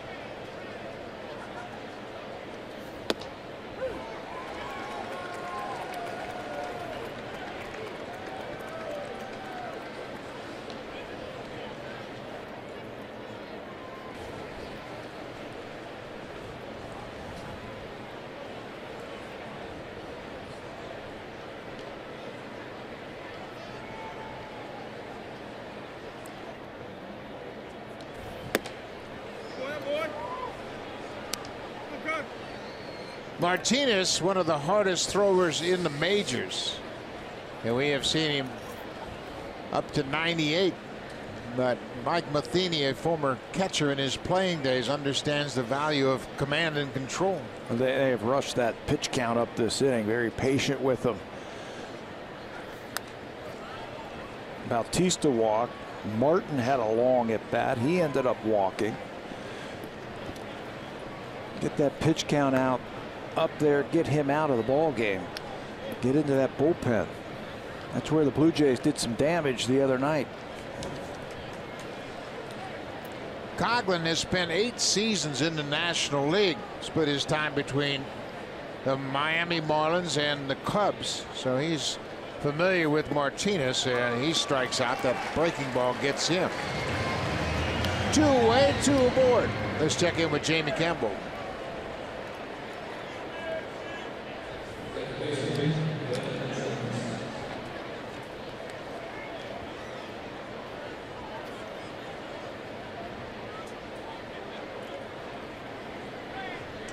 And not much has gone right for the Mets as you look at Dominic Leone, and the ball is thrown away by Martinez, and the runners move up. Again, Cardinals creating problems for themselves. Brett Cecil had an error the other day. One of the 4 errors that the Cardinals have when he threw a ball away and it cost him a run. Now with really nothing going on, Martinez for some reason turns around and throws the ball into center field. Yeah, that's unacceptable. I mean, the shortstop wasn't even close to the bag. He just turns and fires. You can turn around. You don't have to throw it. And now he misses badly with that first pitch to Travis. Well, if the Blue Jays can cash in these runs right here, the leadoff walk, the error, Devin Travis can find the outfield with a base hit. Got to get a good pitch to hit right here. More important than anything. Travis with the count in his favor, 2-0. Don't get too anxious. Make him come to you.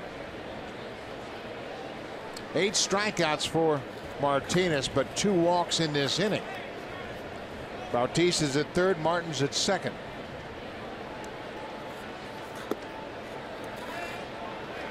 Three and 0. Goins on deck. No reason to swing at borderline pitches.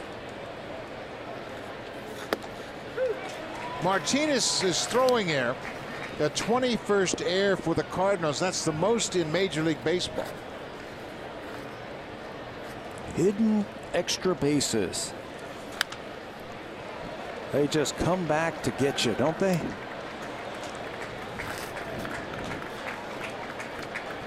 Well, the Blue Jays over the last couple of seasons have been terrific at capitalizing on other teams' mistakes. It's a 1-0 game, and with 2 outs, this is a pivotal pitch in this ball game. So everybody's going to go to the mound as the bullpen is up. That's Lyons and Bowman.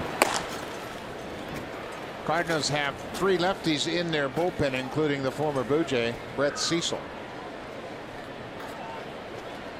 Full count, 2 outs. Bautista at third, Martin at second. Look out. 98 up and around the neck of Travis. That's the 3rd walk of the inning. He just tried to overthrow that fastball, gets away from him, and luckily for Devin Travis, he was able to duck out of the way. That's how you have to spin out. Turn your shoulder, turn your head away from that inside pitch. This has been a 25-pitch inning for Carlos Martinez. He has walked the bases loaded. Ryan Goins up the middle. Base hit. Bautista's in score. Here comes Martin right behind him. And Ryan Goins, a 2-run, 2-out single to pad the Blue Jays lead. That's how you take advantage of mistakes. Don't wait around. Ryan Goins has been swinging a hot bat, getting some confidence when he steps into that batter's box. Told you earlier that Martinez had a game where he threw 5 1/3 innings, had 11 punch-outs and 8 walks. So the Blue Jays are taking advantage of some wildness here in the 6th inning. He walks the bases loaded, and Ryan Goins says, "Thank you very much." Right back through the middle. Don't try and do too much with the ball. Just stay right back through that middle. 2 big RBIs for the Blue Jays, and they capitalize on the walks in the air. Latos pops up the first pitch, but Ryan Goins with a big 2-out, 2-run single has added to the Blue Jays lead. Anxious for a first pitch strike, he gets it and drills it into center. 3-0 Blue Jays. Punch hit by Goins.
All 3 times he's come to the plate. He's 2 for 2 with a walk.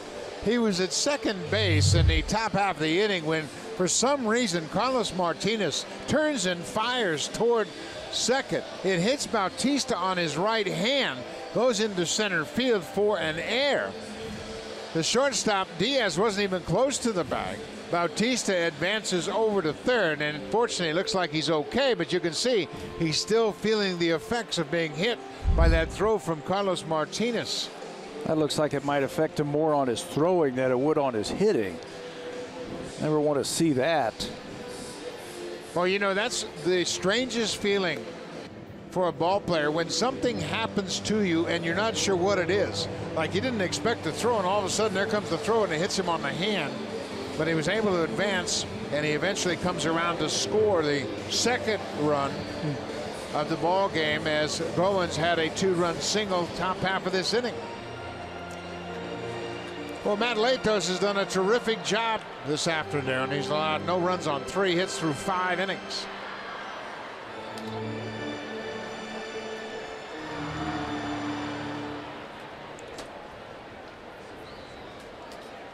Matt Carpenter will lead things off for the Cardinals.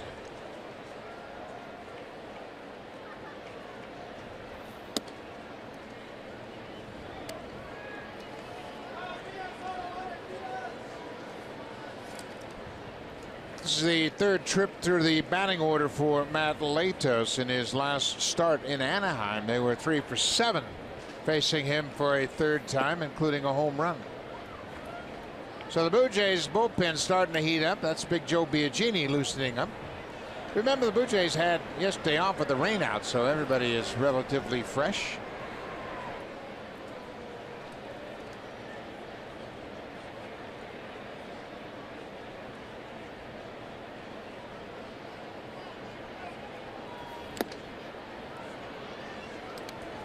Just 71 pitches for Latos here in the 6th. He threw 34 pitches through the first 2 innings, had a 6-pitch 3rd inning, and really has been efficient ever since. And it would be great if they can get another inning out of him. Right here, he's in a good spot. You mentioned about the 3rd time through the lineup last time. He threw more sliders last time. If you just look at the raw numbers, he threw fewer fastballs, more sliders. His fastball miles per hour went down as he got deeper into the ball game. By that 5th inning in his last start, it was only averaging about 90 miles an hour. So I think that's why he went to more sliders. Good changeup there, and Carpenter fouls it off. Don't remember him having that good of a changeup in his last start. Now, he's been good, and the changeup has been effective. He's thrown it for strikes, and he's gotten some weak contact on the changeup as well. Pete Walker, John Gibbons got to be thrilled with what they have gotten from Latos to this point.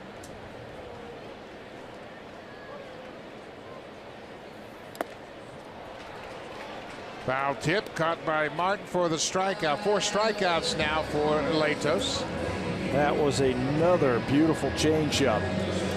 I'll give some credit to Russell Martin also to call it, and then he holds on to it right there. Good execution. What Latos has done in the last couple of innings, he's changed speeds very effectively. Everything is a little bit different speed.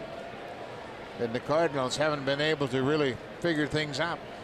3rd baseman Jed Jerko takes one upstairs.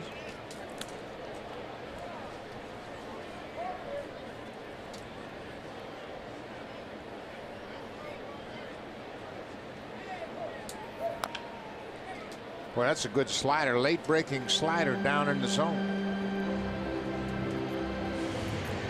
Boy, Latos could really become a big asset if Jay Happ's arm problems continue.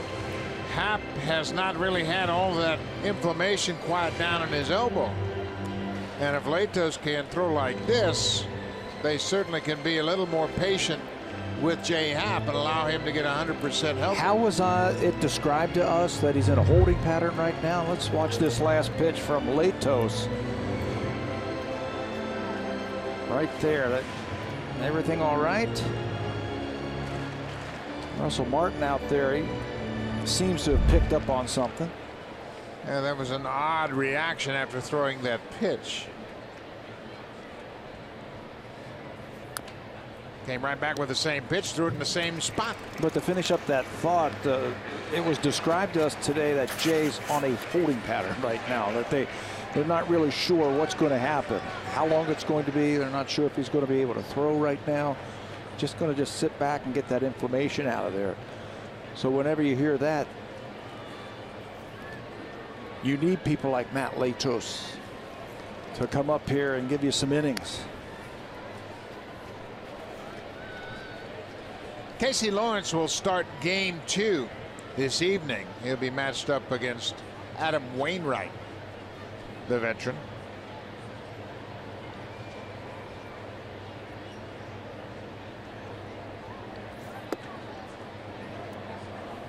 Again, Latos wants that down and away strike. He's been throwing it very well all afternoon and hasn't had many called in his favor. Brian Honore is the crew chief of this umpiring crew.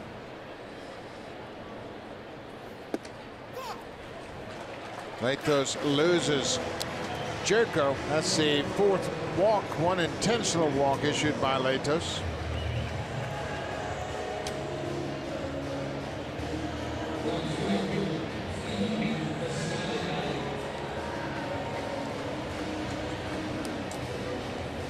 Biagini is ready in the Blue Jays bullpen if needed. He has had plenty of time to warm up. He's standing by now, just going along pitch for pitch with Latos. It's a big at bat right here, Piscotty, because his nemesis is on deck. And if he loses Piscotty, he would represent Molina the tying run. So this is a huge at bat for Latos if he wants to stay in this game. Piscotty has flied out and walked. He walked after a 0-2 count. Latos was ahead 0-2 and would lose him.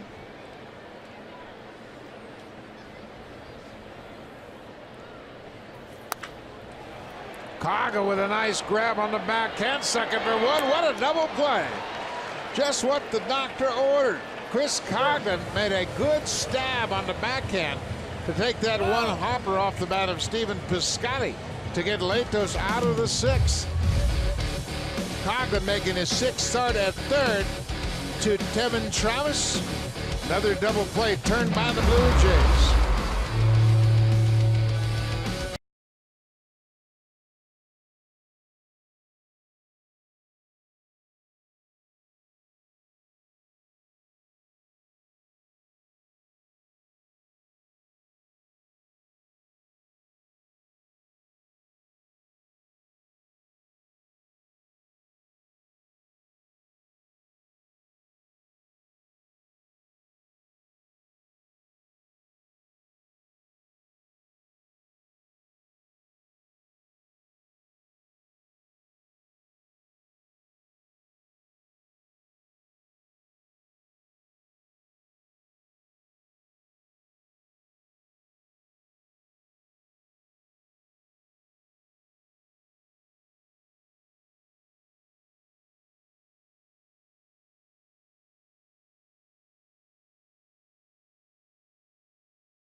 Presented by Honda.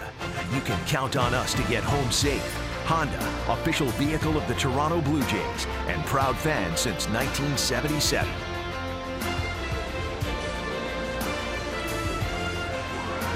Back here in St. Louis, the Cardinals have made a pitching change. The left-hander Tyler Lyons comes out of the bullpen to take over here as he starts the top of the 7th. Lyons into the ball game, and he will bat in the 5th spot in the lower batting order. And with that, the double switch will bring in Randall Grichuk in right field. He's batting in the pitcher's spot, taking over in right for Stephen Piscotty, who made the last out of the 6th inning.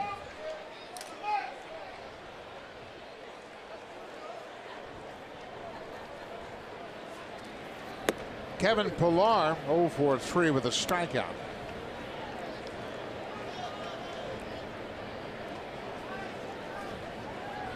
Everybody going to the scouting report book with Brooke Jacoby.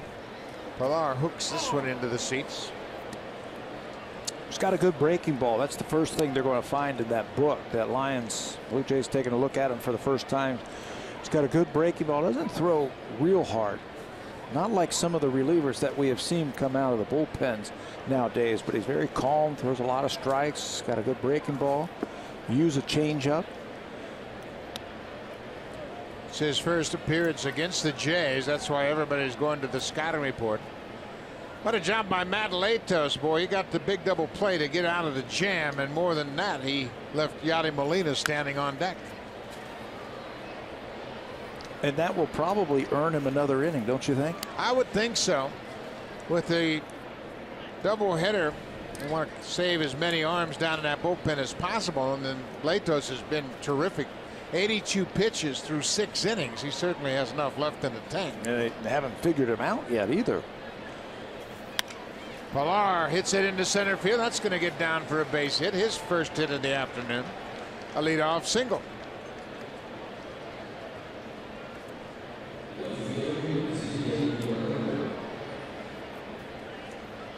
So Pillar's aboard for Ezekiel Carrera. Carrera 0 for 3, trying to extend a hit streak to 6 straight. He's taking a long look at Louis Rivera, the third base coach.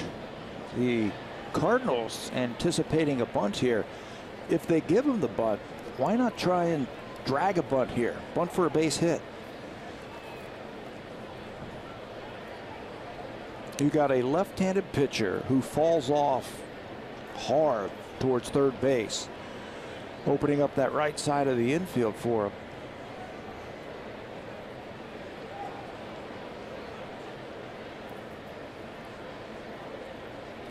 Not showing bunt, takes a strike.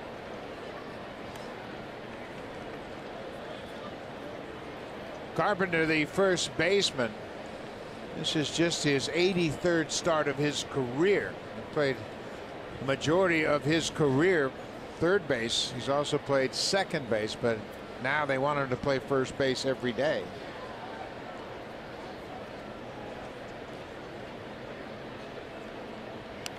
Bautista's on deck, and he's had a good day at the plate. He's 2 for 2 with a walk. He scored a run in the 6th.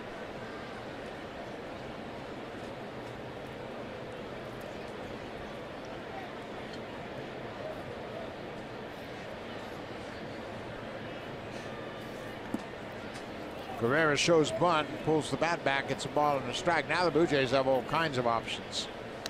Want to start the runner? You can count on Carrera for putting the bat on the ball. Blue Jays have a 3-0 lead. Kevin Pillar over first base doesn't look real comfortable just yet with the move of Tyler Lyons. Hasn't really been able to pick anything out of his delivery that tells him he's going home or he's going over to first base. That time he quick pitches him. Another show of the bunt by Carrera. He takes ball 2.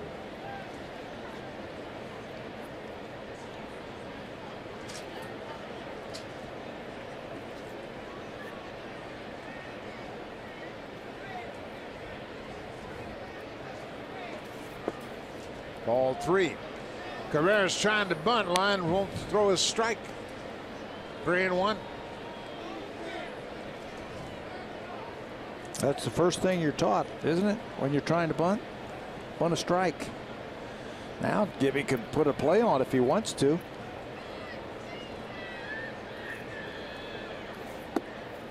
Ball 4. Leadoff single and a walk, and the Cardinals having all sorts of problems now. That's the Fourth walk issued to the Blue Jays, and that'll bring Jose Bautista to the plate. Quick meeting between the pitcher and catcher. Middle infielders now want to come in and check with Lyons on the signs. But I guarantee you one thing, this guy's not bunting. The only signs they're worried about are the one the catcher's putting down right here. They're not worried about the Blue Jays sign. The way Jose has swung the bat on this road trip, they're not going to take the bat out of his hand. That hits him. Well, Bautista got hit while he was running the bases, and now he gets hit at the plate. So he'll be on base for the fourth time this afternoon. The bases are loaded, nobody out, and the Cardinals are in a jam. Another breaking ball right off the foot. Jose's going to feel that one. You mentioned it, that his hand got hit. That time it hit him right on that back foot. Left-handed pitchers are taught, hey, if you got a good breaking ball, aim for that back foot with that breaking ball. Derek Lilliquist out to talk to Lyons. The starter for the Cardinals was Carlos Martinez. He lasted just 6 innings. Pitch count got up to 97. 3 walks, and they all came in the 6th inning when the Blue Jays scored 2 runs to add to their 1-0 lead. Again, his command really let him down. He punched out 8, but it was kind of after the fact. The walks really haunted him in the 6th. 2 of those runs score set up by an error. Smoke goes after the first pitch and drives it deep into center. Pilar is tagging. The runners will move up, Carrera and Pilar, while Bautista stays put at first, and Smoke picks up the sac fly, his 10th RBI of the season. Situational hitting by the Blue Jays. Bases loaded, nobody out, a walk, a hit, and a hit by a pitch. Smoke's going to pick up the 1 run, and he gets the runner over from second base to third base. Now Russell Martin's got a chance for an easy RBI. Isn't this game frustrating? When you see the Blue Jays play a game like this, you go, well, why don't they play like this all the time? 4-0 Blue Jays, and Smoke with a good approach at the plate. Now Russell Martin, he's had a good day at the plate. He's homered, walked, and scored 2.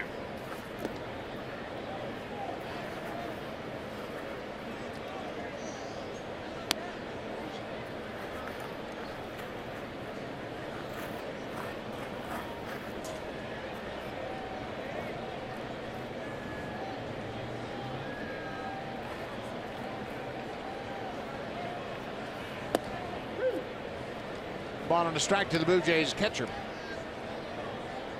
When you're hitting as well as Russell's hitting right now, you don't mind hitting with 1 strike or 2 strikes. Doesn't matter. You can take that tough breaking ball for strike 1. Fouled off.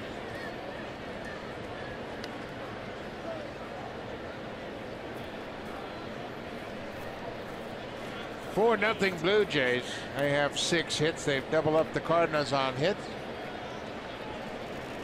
Kendrys Morales has his bat and a batting helmet.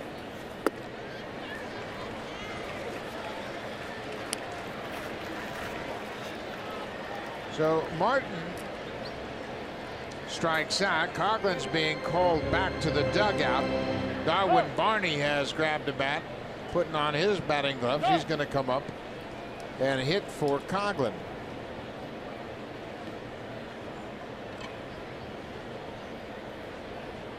So Coughlin started, went 0 for 3 with a couple of strikeouts. Now Darwin Barney will come off the bench and bat. And one great defensive play. Might have been the biggest play of the game right there by Coughlin last inning.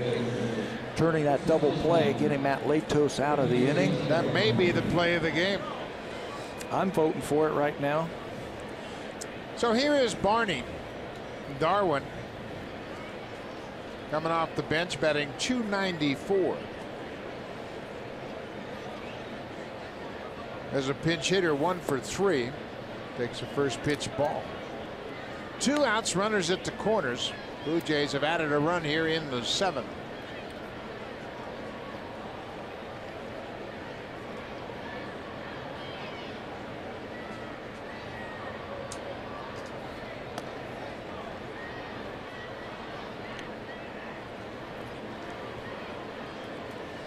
good day for Bautista. 2 for 2. He has walked and hit by a pitch. He's been on base all 4 times he's come to the plate.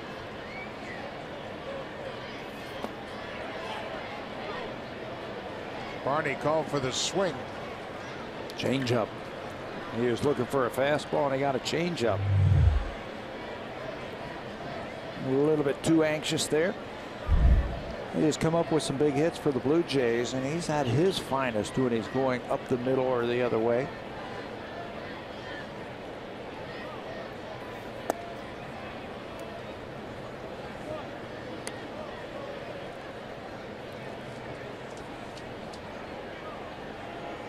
Darwin's had a couple of at-bats against Lions in his career. He's 1 for 2, so he knows this lefty. Foul tip on the changeup.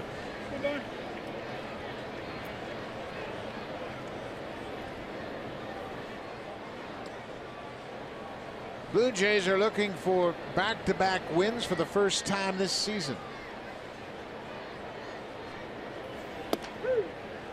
Strike 3 call. A breaking ball catches the outside corner, and that'll do it.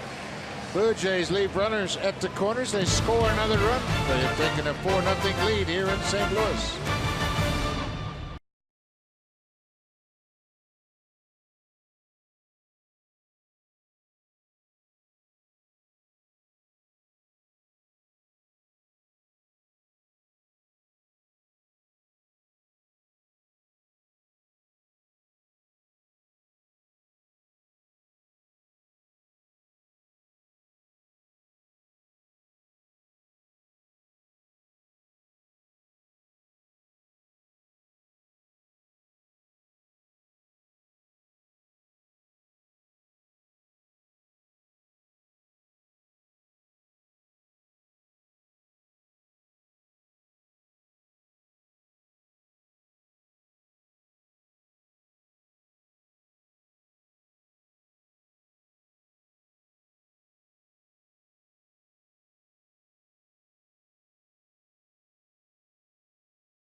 Comes over to talk to Matt Latos. That's kind of interesting. Remember, Latos questioned that down and away pitch all afternoon, and O'Nora, the crew chief, coming over with an extended conversation with him. It's really kind of interesting. You don't see this very often, where he comes over to talk to the pitcher.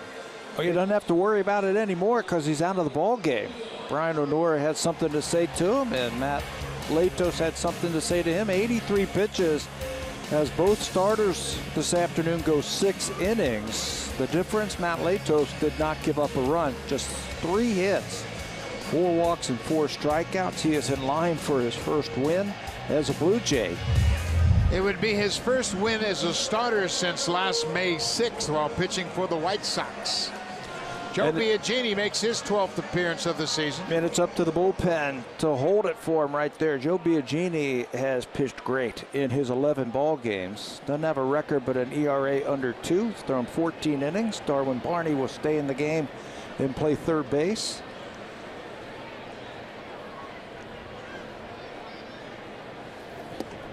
Yadier Molina not going to get a third look at Matt Latos this afternoon.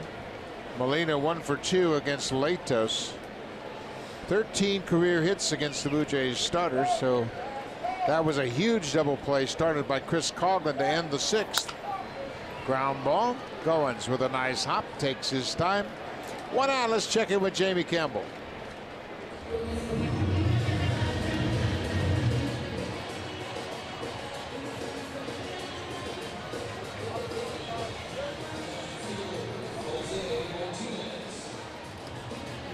Thank you, Jamie. The Mariners getting some bad news about their starter, Felix Hernandez. He went on the disabled list with Arm fatigue. You know what, Pat? That's not ever very good if a pitcher has arm fatigue. I don't care how you're throwing, but he's not throwing well. No, you're not going to get too many people out when you have arm fatigue. Yeah, rough start for Seattle also. They lost Mitch Haniger to a strained oblique muscle.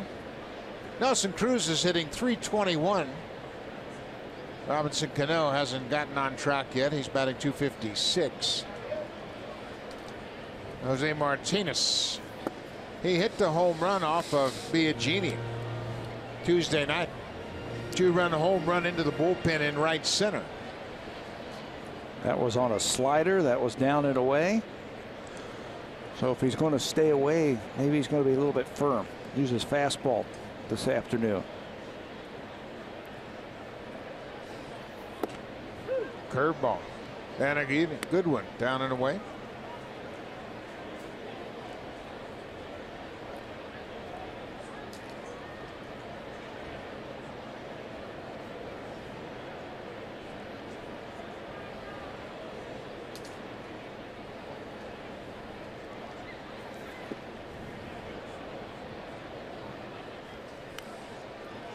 Here's the beauty of Joe Biagini and how they have been using him. He can come in and give you multiple innings out of that bullpen, and if he has a quick inning here in the 7th, maybe John Gibbons runs him back out there in the 8th inning. Again, doubleheader, you want to save as many arms as possible. First thing he's got to do, he's got to have a quick inning. Martinez with a single into left. A one-out single. Let's check in with Arash Madani. Well, Buck, remember earlier on this road trip, Biagini came in, got the Blue Jays out of a jam in that marathon game in Anaheim. He said, look, I try and remind myself of how I need to remember this for the rest of my life. He said just to be able to come in the 13th inning, bases loaded, to try and pitch, try and get out of it. He said, what an experience. How many people get to experience something like that regardless of how it ends up? He says that perspective actually helps him relax, focus, and then just try and attack. Picked up a save in that outing. Ground ball off the bat of Wong, and they'll go to first for the second out of the inning. On the play, Martinez goes into second. Well, that's a heads-up play right there. The last thing you want to see is trying to make a play where there was really nothing there. That shows how Devin Travis is maturing as a fielder. You got a 4-0 lead. You're in the 7th inning. No chance to try and be a hero and start throwing the ball over the infield. Just take the out. And there's now 2 outs, and it's going to take a hit to score him from second base.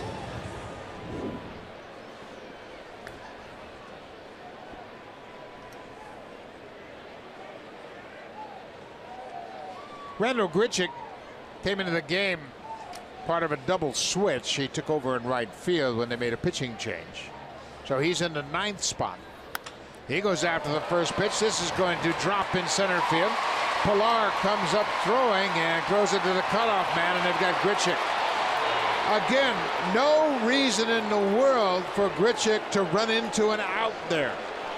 The Cardinals continue to make mistake after mistake, and it's got to drive Mike Matheny crazy. But the Cardinals are on the board. The Blue Jays have a 4-1 lead.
Sportsnet and the CBC. Get your evening started off. Hockey Central Stanley Cup Playoffs edition. Then Game 1, Rangers-Senators on CBC at 7 Eastern, 7:30 on Sportsnet. The Caps host the Penguins. For Ottawa, Matt Borowiecki is out. Tom Pyatt-Buck is still a game-time decision. Terrific time of the year, and that is PK Subban in the red jacket signing autographs as the Predators are here enjoying this game after their first game win in round 2. They won 4-3 here against the Blues last night.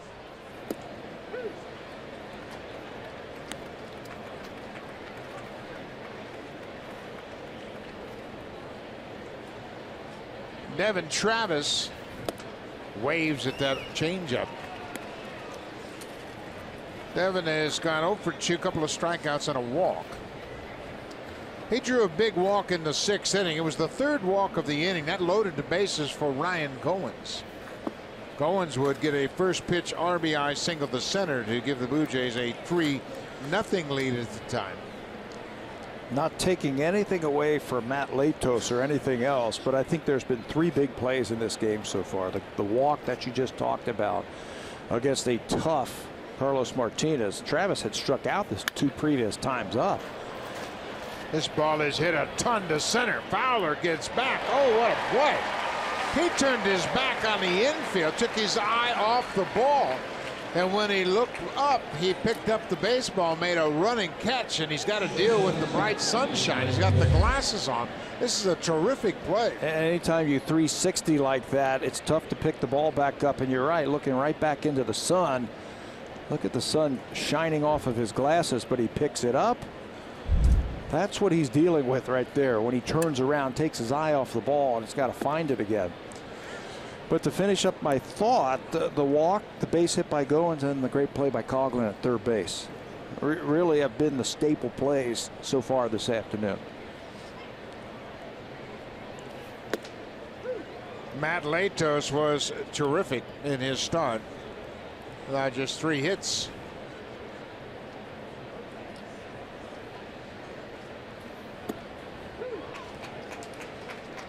One and 2. Goins in the 8th spot. Steve Pearce has grabbed the bat. He's come out on deck. He will bat for Biagini. Goins breaks his bat. Hits the grounder to short. Diaz throws him out. 6-3 on the ground out. 2 outs. And now we will see a pinch hitter. Barney pinch hit in the 7th. Now Steve Pearce will come off the bench and pinch hit for the pitcher.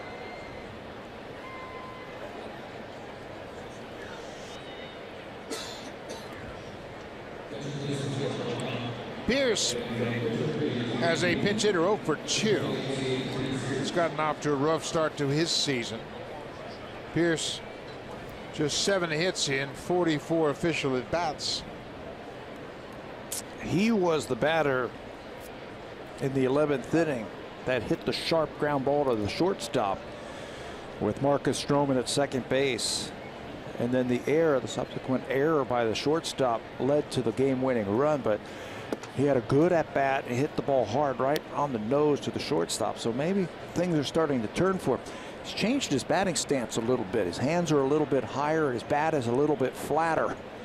So maybe that'll get him going. 2-0.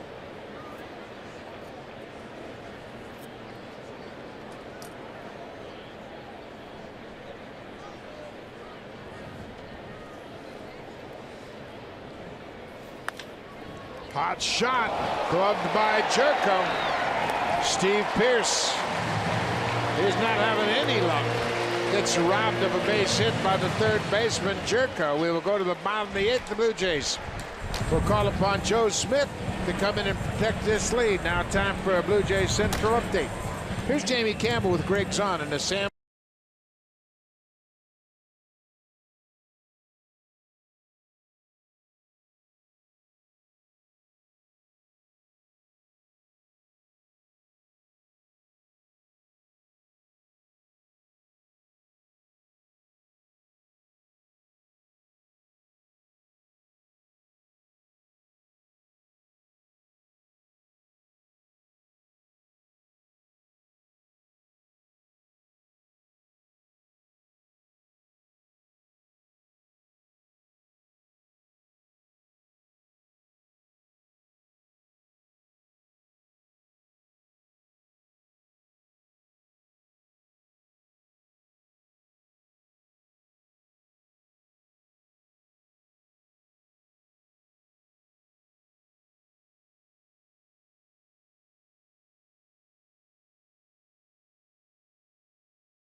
Presented by authority of Rogers Blue Jays Baseball Partnership and may not be reproduced or retransmitted in any form. And the accounts and descriptions of this game may not be disseminated without the express written consent of Rogers Blue Jays Baseball Partnership. Ryan Goins with a 2-run single drives in 2 to make it a 3-0 game. The Blue Jays without a run on Smoke-Sack Fly the next inning. Cardinals have scored, and now it's a 4-1 game that Joe Smith has been handed to. Protected right here in the 8th. He's going to pitch in the 8th inning. This is also his 3rd straight game that he is going to work. 10 games for Joe this year, and he too has an ERA under 2. 9 2/3 innings. He has an issue to walk to a right-handed batter this year. That's 25 plate appearances. Seems to be rounding into shape. I'll tell you what, in the form against that St. Louis team here the other day, threw an inning, gave up a couple of hits, but did not give up a run. He's got the 8th inning here in game 1. Smith started an inning-ending double play in the 8th. There's a swing and a drive to center. Pilar leaves his feet and can't come up with it. He had it in his glove, and when he hit the ground, it jarred the ball loose. It just wasn't secure enough in his glove, but that would have been one of those patented Kevin Pilar unbelievable plays. He is shading Fowler towards left field. Gets a great jump. You could tell from that angle right there that the ball just wasn't secure in the webbing or the pocket of his glove. And it just pops out when he hits the dirt. Fowler with his 2nd hit of the afternoon. Well, this guy plays the game just one way. He plays the game hard. And once he sees that ball out and laying on the grass, he makes it easily into second base. Leadoff double. This is Aledmus Diaz, and he fouls off the first pitch.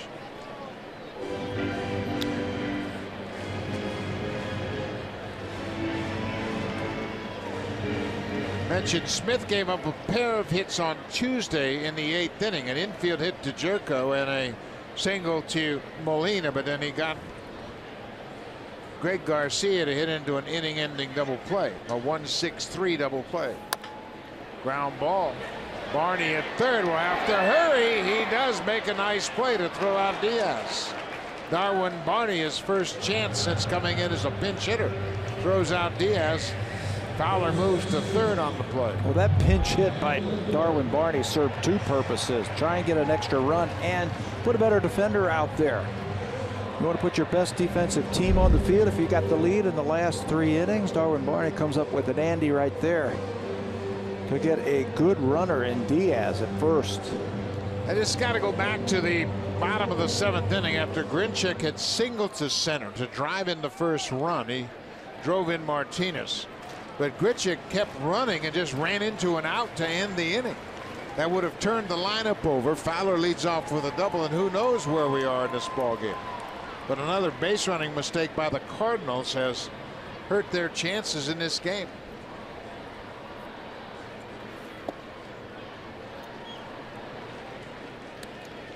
Matt Carpenter missed Tuesday's game, serving a 1-game suspension as a result of an argument with an umpire on Sunday.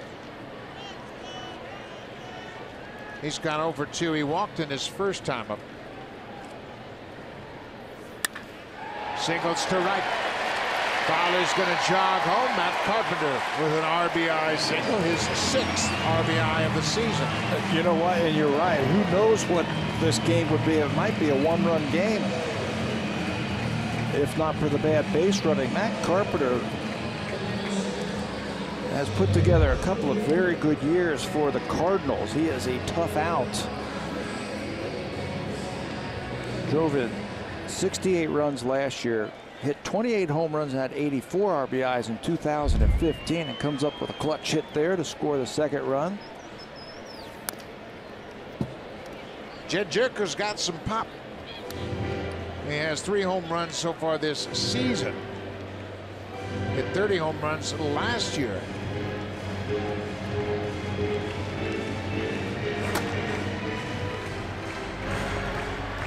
J.P. Howell, just fresh off the DL, has not appeared in the game since he's joined the team here in St. Louis. Jerko has faced Joe Smith 3 times. He's 3 for 3 with a home run.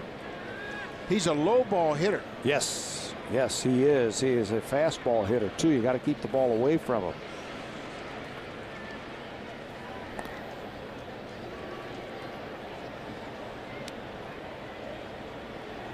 They've got J.P. Howell up just in case a pinch hitter who has come out on deck, a left-handed hitter, just in case it gets to that.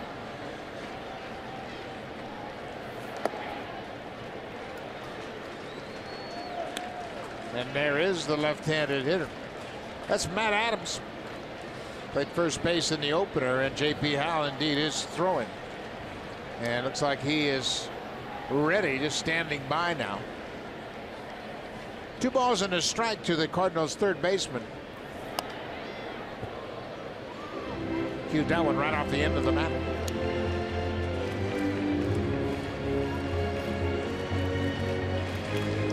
It's a 4-2 Blue Jays lead. We're in the bottom of the 8th.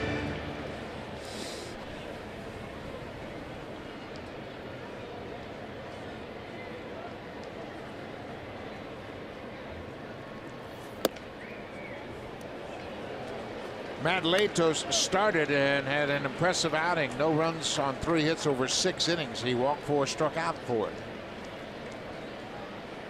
Joe Biagini gave up a run on 2 hits in his inning of work, and now Joe Smith. Smith strikes out Jerko. So Matt Adams will be announced into the game as he makes his way to home plate. There's the signal from the umpire. Adams officially into the game now. J.P. Howell is ready, but there's no movement from the dugout. Jason Grilli, the righty, has gotten his glove. He's going to start to loosen up. Adams went 0 for 2 with a couple of strikeouts on Tuesday night, starting at first base.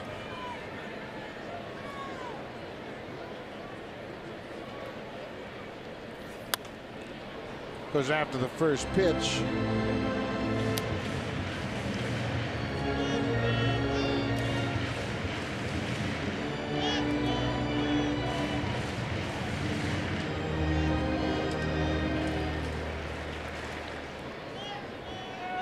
Lefty's hitting just 111 against Joe Smith.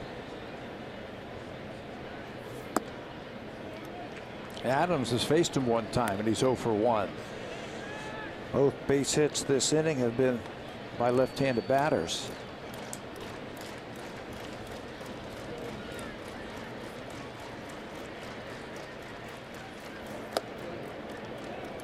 Just off the plate. 2-1. Yadier Molina is the on-deck hitter.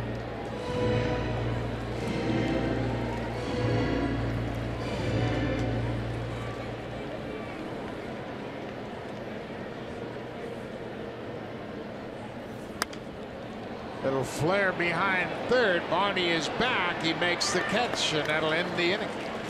The Cardinals get a run on 2 hits. They leave a base runner. We'll go to the 9th. The Blue Jays lead it 4-2. Top of the order when we come back.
victory. DeMar DeRozan and the Raptors head back to Milwaukee to battle the Bucks in Game 6.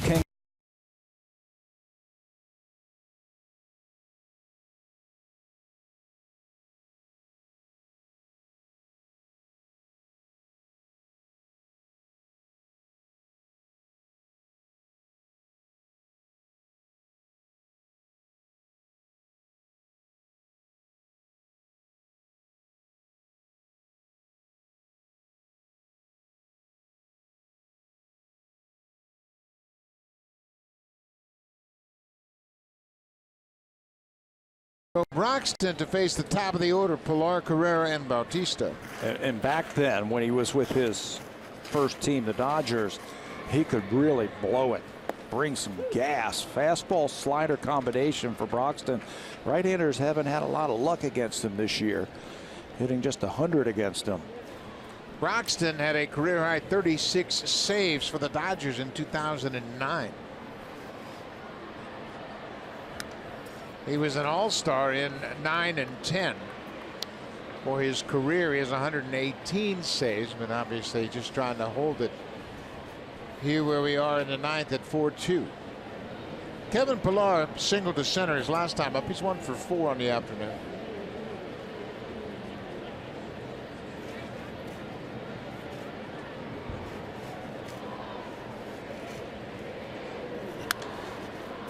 Had a good cut at that pitch.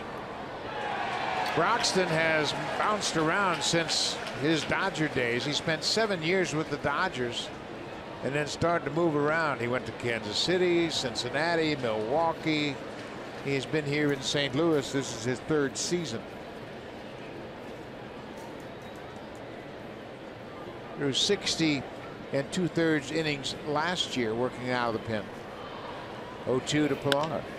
That'll be a base hit for Kevin. Another great approach with 2 strikes. Pilar takes what Broxton gives him. Did you see how he cut his swing down and his stride? He didn't overswing, just punched that ball the other way. Broxton still throws in the mid-90s. Quiet. That's a quiet 2-strike approach right there from Pilar, and he's rewarded with a base hit.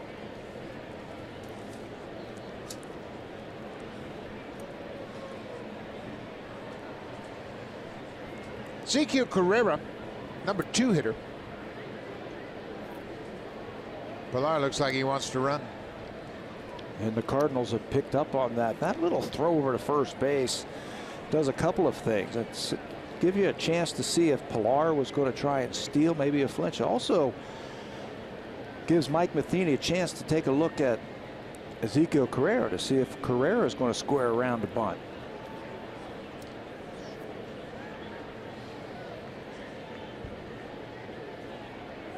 They'll go to first again.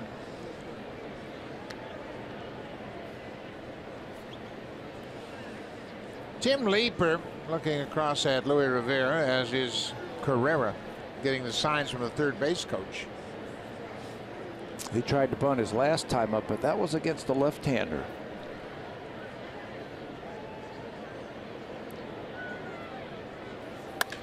Base hit, left field. Pilar will stop at second. Back-to-back singles off Broxton here in the 9th. It's the same way the 7th started, with Pilar getting a single and Carrera walking. And Bautista was hit by a pitch. Smoke had a sacrifice fly that led to the 4th Blue Jay run. So the same scenario here in the 9th. First 2 reach for Bautista. Get some insurance. Time for some insurance.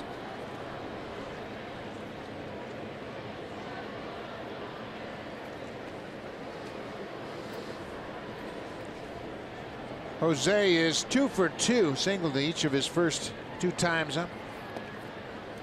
Then he was walked in the 6th and hit by a pitch in the 7th.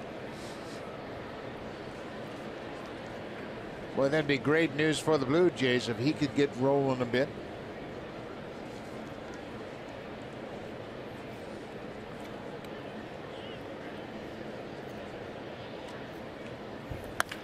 Ground ball. Diaz at short. 2nd for 1. Back to first. Double play. 2 quick outs for the Cardinals. Bautista hit it sharply, but right to the shortstop. First time that they were able to retire Jose today. You're right. Get him started. That's all the Blue Jays need. They just need their guys to do what they normally do. So Broxton gets the double play. Pilar moves to third.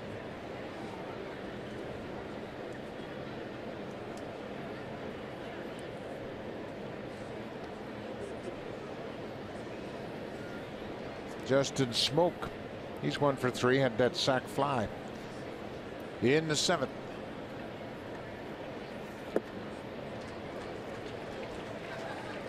Word's getting out that Smoke's been aggressive on that first pitch, and Broxton starts him off with a breaking ball.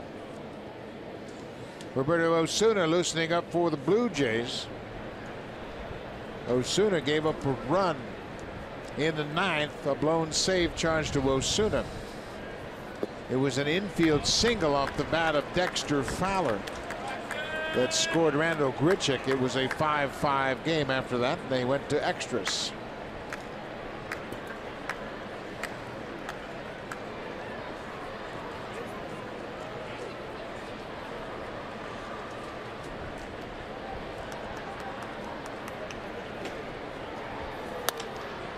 Down the left side, but that's going to slice out of play.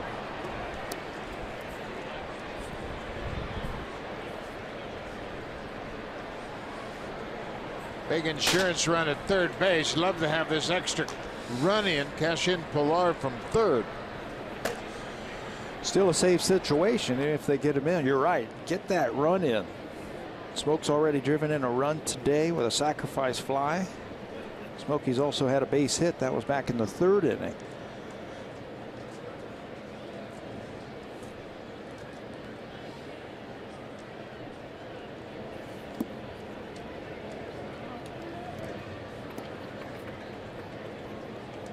Blue Jays have left 8 runners aboard this afternoon. Russell Martin got it started. He homered leading off the 2nd. Blue Jays added 2 in the 6th, 1 in the 7th. The Cardinals got on the board in the 7th. They added a run in the 8th.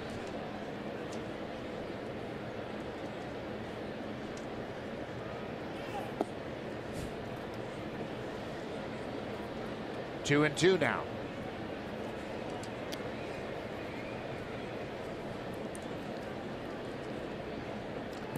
First game of 2.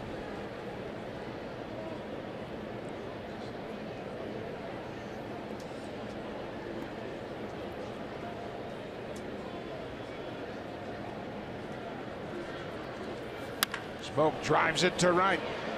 Grichuk is there and makes the catch. Smoke hit it hard, but right to the right fielder, so we will go to the 9th.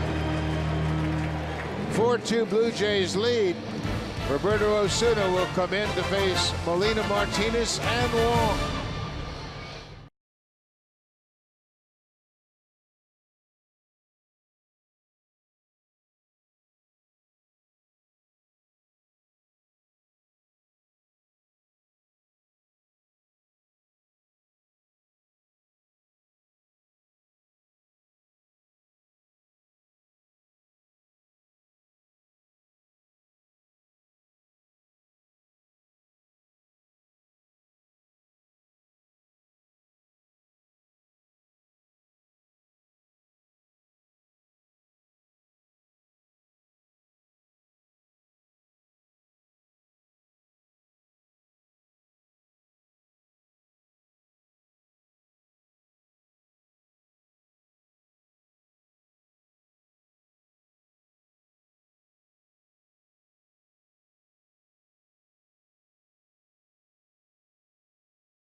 inning. And for more on Osuna, let's check in with Arash Madeni. Well, Buck, it was on Tuesday that Osuna had that blown save. It was John Gibbons today who said, look, I just think he needs more work. The problem is, how do you get him that work? You just don't want to get him out there for the sake of a little more innings, a little more work, and then get yourself in 3 straight save situations. So the manager said the Blue Jays continue to juggle that with Osuna. They're going to make sure they get him right. You see, it's only his 6th game of the season. He's worked a total of 5 innings, and Pat, he didn't have much work in spring training, being away from the team for the WBC. And then came back from that WBC with an injury up in his upper back area. Began the season on the disabled list. Not throwing as hard as he did that we saw last year, but he is working himself into game shape also and getting himself right. Blew that save on Tuesday on a infield hit. Yadier Molina jumps on the first pitch and drills it down the left field line all the way into the corner. So Molina picks up his 2nd double of the afternoon, 4th of the season, a leadoff double, and just like that, the Cardinals will get the tying run to the plate. And there's some power coming up in Martinez, and then Grichuk. He can still get to the fastball. I don't care what anybody says. Molina can turn on that fastball, gets it over the head of Darwin Barney down into the corner for extra bases. He had a double and a stolen base his first time up. He had a couple of singles on Tuesday. He's got 4 hits in the series. The Cardinals have scored single runs in the 7th and 8th. Now they get a leadoff double. Jose Martinez singled and scored in the 7th. Both Joe Biagini and Joe Smith gave up a run on 2 hits in an inning of work. Matt Latos was terrific in his start. 6 innings of shutout ball. He allowed just 3 hits.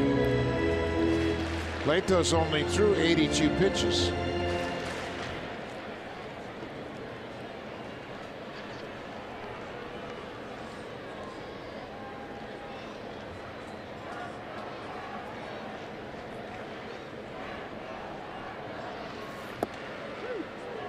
As a strike. What do you see from Osuna that suggests there's more to come from Roberto? Well, the only thing that I see, and I think you see the same thing, I don't see 95, 96 with his fastball that we saw his first 2 years in the big leagues. Throwing some cutters this year, and he's sinking the ball, and he's throwing a breaking ball. I just haven't seen the big fastball. 94 fouled straight back. Roberto has worked diligently on adding pitches to his arsenal with each season. His numbers in interleague play are impressive. He's a valuable guy to that bullpen. Sets everybody up in that bullpen when he's doing his thing. 1-2. Breaking ball hit to short. Goins has it. Molina will hold at second. 1 out. Let's check in with Tim and Sid.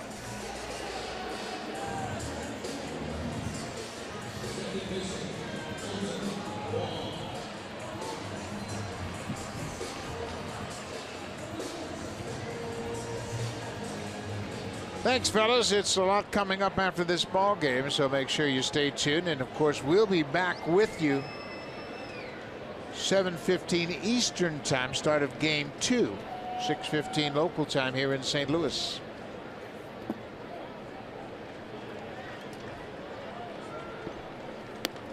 Colton Wong. Wong was caught stealing in a failed bunt attempt back in the 5th inning, one of a couple of base running mistakes the Cardinals have made this afternoon. He was in scoring position, wasn't he? Second base.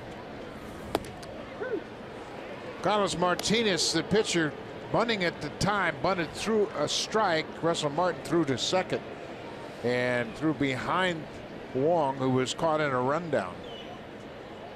It is scored as a caught stealing. 2-6-5. cute off the end of the bat. That was after a leadoff double, and wouldn't you know it, after he got picked off, Martinez struck out, Dexter Fowler singled. So there's a run that was left off the board for the Cardinals. Randall Grichuk also ran into an out to end an inning. That possibly could have cost him a run. Well, Grichuk, batting in the 9th spot, ran into an out to end the 7th inning in the bottom of the 8th. Dexter Fowler doubled to start the inning.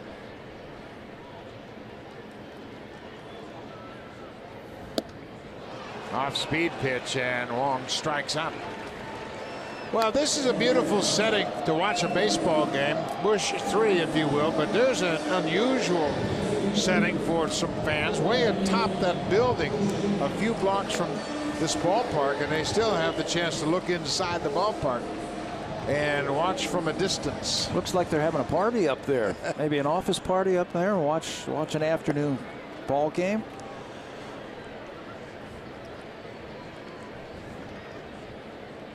Cardinals down to their last out. Randall Grichuk had an RBI single in the 7th, but then was caught trying to advance around first.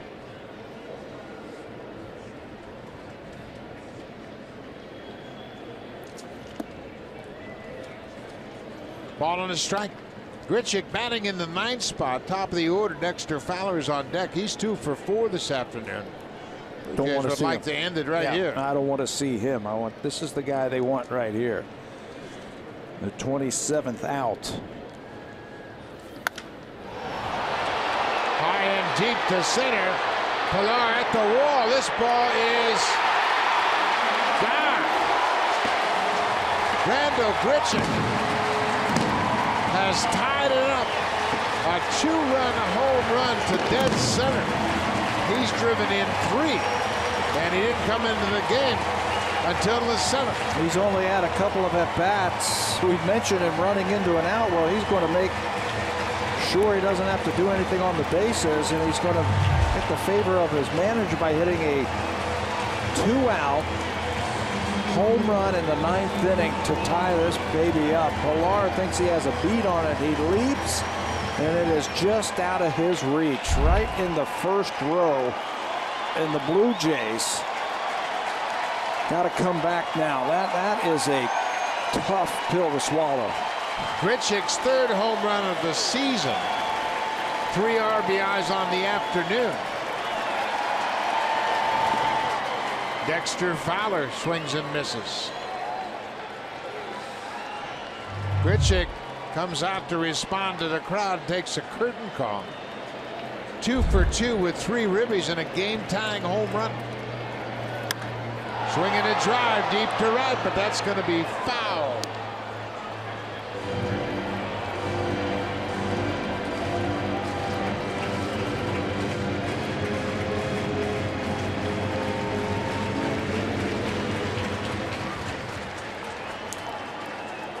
Yadi Molina with the leadoff double scores ahead of the Grichuk home run.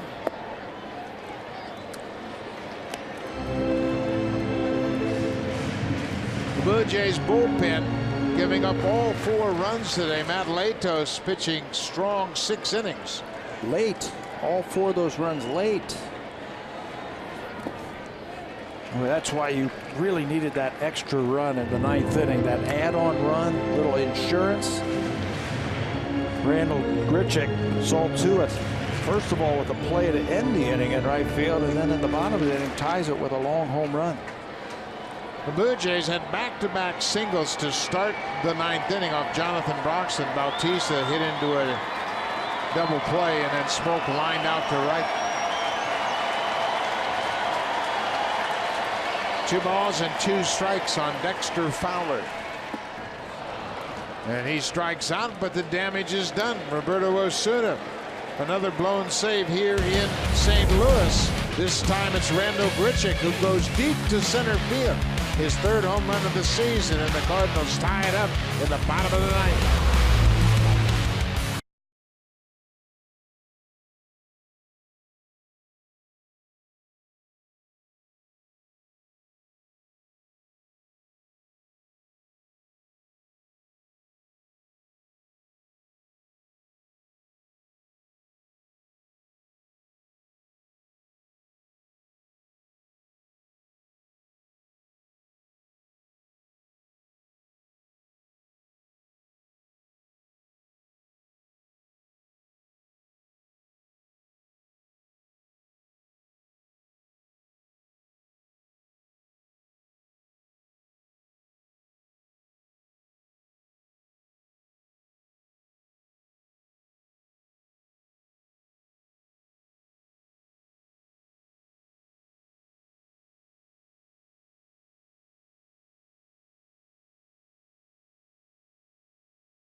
Osuna gives up a double to Molina and a home run to Grichuk. And the Cardinals tied up in the bottom of the ninth. It's a 4-4 game, and the Cardinals will go back to their bullpen and call upon their closer, Son Wan Ho from Korea.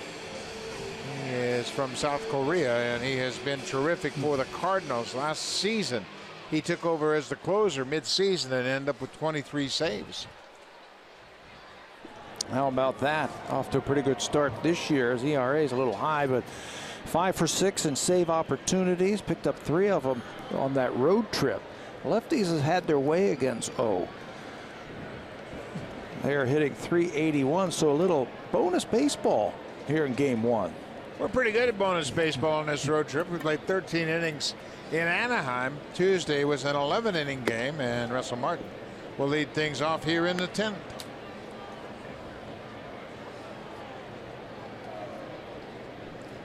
Russell hit his 3rd home run of the season, his first time up today against Carlos Martinez. He has since hit into a fielder's choice, walked and struck out.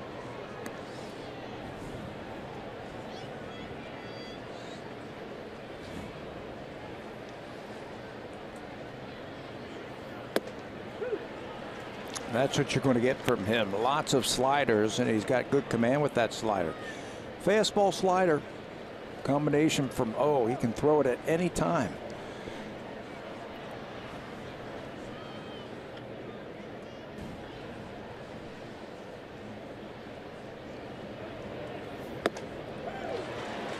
Two and two now.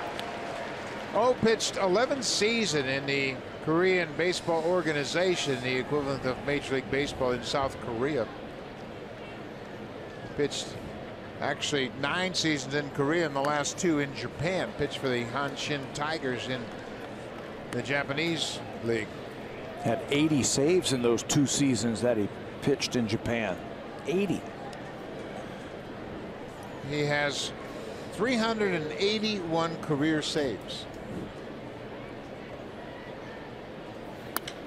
Martin hits it to left field. Martinez is there and makes a head-high catch. 1 away in the 10th.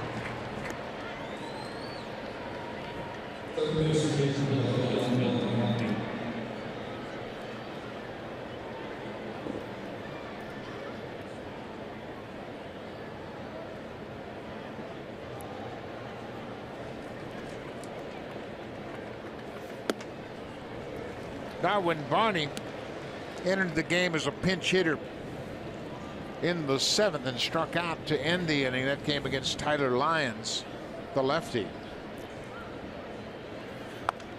Blue Jays had a couple more runners on base right there, 1st and 3rd with 2 outs, and couldn't scratch through a run. 9 runners left on base this afternoon.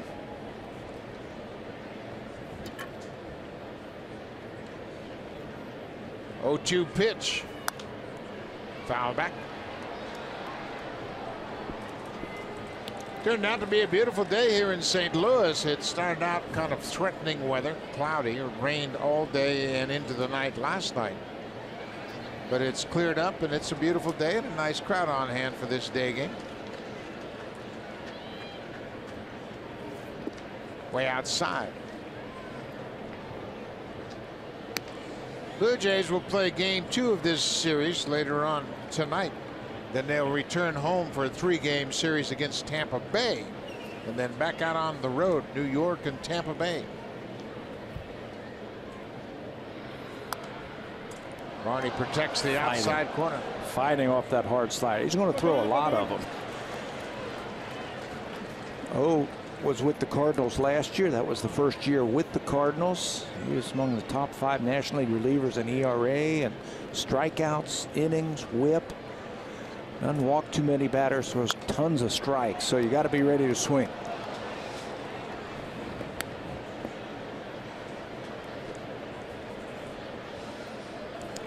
Last year, pitching in 79 2/3 innings, he walked just 18.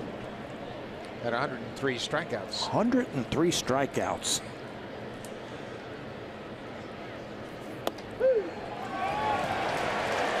Barney Strikes out for a second time this afternoon, this time looking a fastball on the outside corner.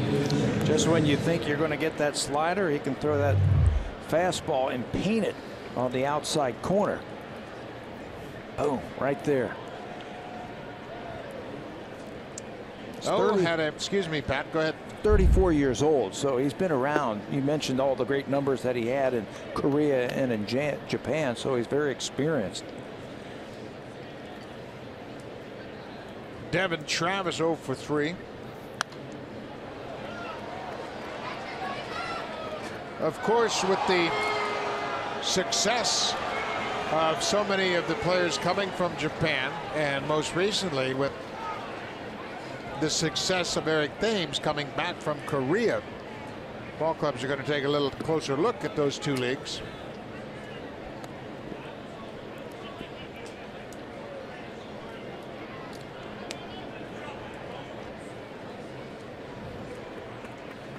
Here's the 2-1 pitch to Travis. Ripped foul. Nice play by the ball boy down nice. There. Even the ball boys are good here. Yeah, he likes it. He made a good play. Probably saved a fan in that first row from a bad hop. Popped up. Playable. Jerko, the third baseman, back into fair ground, and the inning is over. Oh, retires the side in order. So we'll go to the bottom of the 10th. It'll be 2, 3, and 4 for the Cardinals in the bottom of the 10th. Dominic Leone coming out of the Blue Jays pen.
Tonight on Sportsnet and the CBC.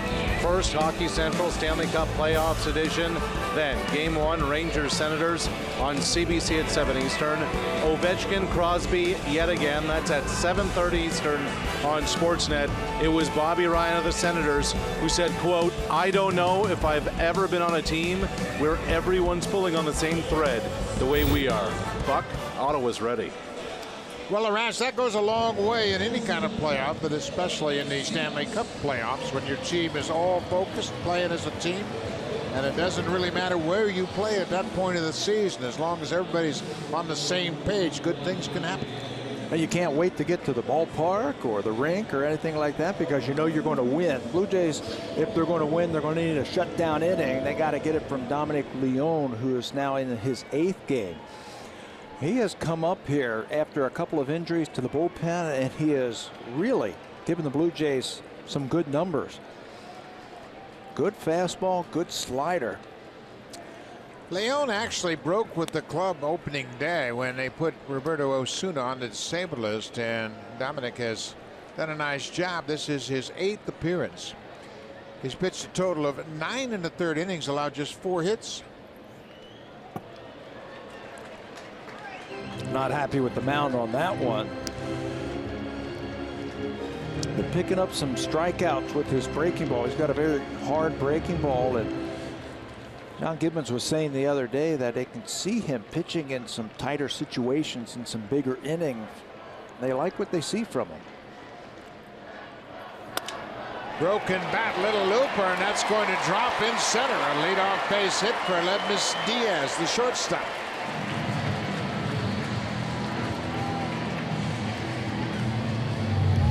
Well, falling behind, you got to throw a fastball, and Diaz is a good fastball hitter. This one is off the plate, but he's got enough plate coverage to break his bat. Softly hit that ball into center field. Thought for a second there that Travis was going to have a chance at catching it. Ball just carried beyond his reach, and now number 3 hitter Matt Carpenter. Carpenter had an RBI single in the 8th. He drove in the run that got him back in the game, and then in St. Louis, of course, scored a run in the 9th. 2 runs in the 9th to tie. 4-4 ball game, and Leon delivers a first pitch strike.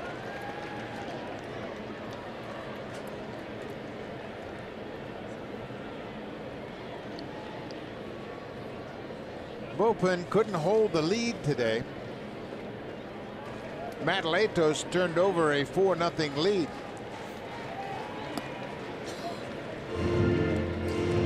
Latos was very effective and really did a great job holding the Cardinals to just 3 hits. And it's unfortunate he's going to pick up a no decision. After that home run landed in the seats, he was taken off the hook. No runs in 6 innings.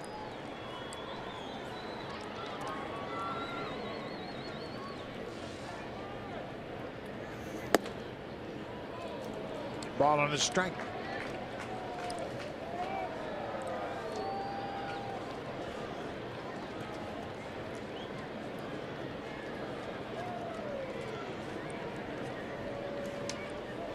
Leon making just his 3rd career appearance against the Cardinals.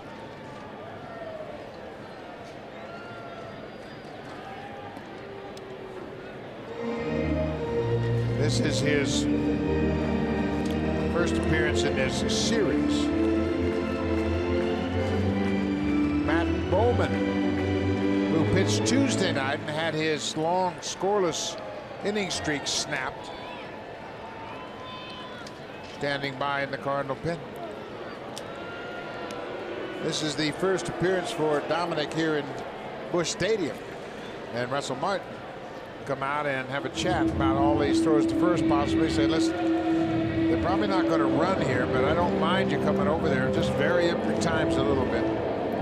They've got some different sets of signs where they want to hold, or they want to throw over, they want to throw over quickly, just so Russell can get an idea if that runner is trying to steal or if he's going to flinch over there, just to give him a little bit of a heads up. Russell will look for reaction from the base runner, see if he might show that he's thinking about running. When you play in these National League games, you always have to be aware where the pitcher's spot is. Pitcher's spot in this situation is in the 5th spot in the batting order behind Jed Jerko, so it's 2 batters away. That's why Matt Bowman is loosening up. That's right. And you got to think about that if you're the Blue Jays. You got to get this guy out first of all. Foul.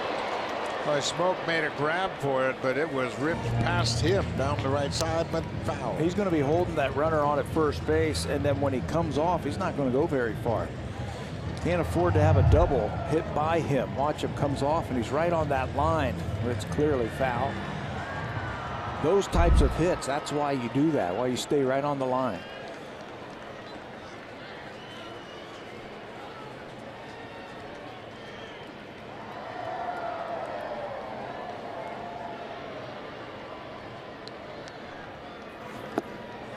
Good breaking ball from Leon and a big strikeout. First out of the inning. And a tough hitter, retiring a tough hitter. It's guy's got over 650 hits over the last 3 years. And swings out a pitch out of the dirt. He's upset with himself, but a good pitch by Leone to get the out. Third baseman Jed Jerko 0 for 3 this afternoon so far.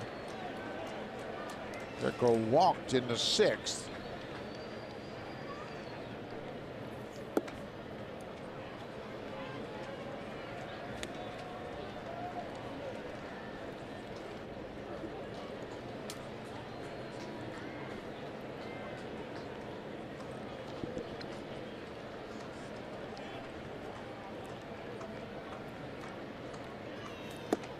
Big wild swing from Jerko.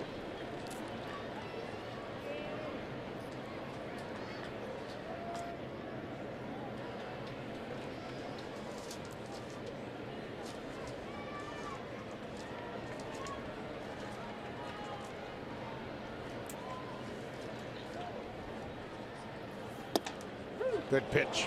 Right on the corner. The Blue Jays are playing in their 6th extra inning game already. This is just their 21st game of the season. Puts a lot of pressure on your bullpen. Have to go extra innings. They had an extra inning game on Tuesday. And a lot of tight games, too. Talk about putting pressure on your bullpen. A lot of close ball games. Not to mention a lot of innings that you have to cover. 13 in Anaheim on Friday, 11 more on Tuesday, and here we are in the 10th.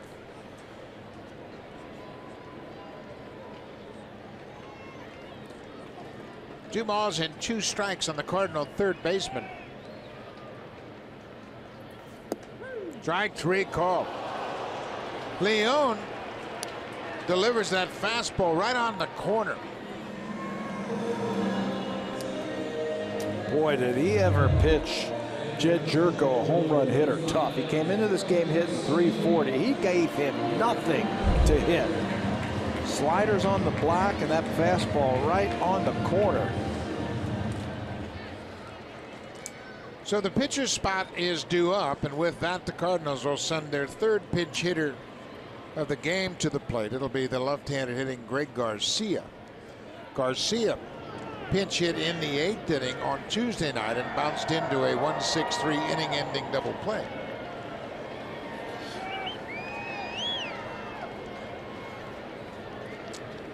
Diaz at first.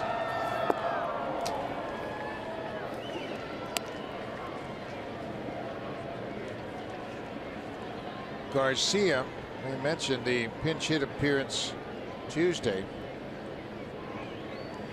He is 2 for 6 coming off the bench.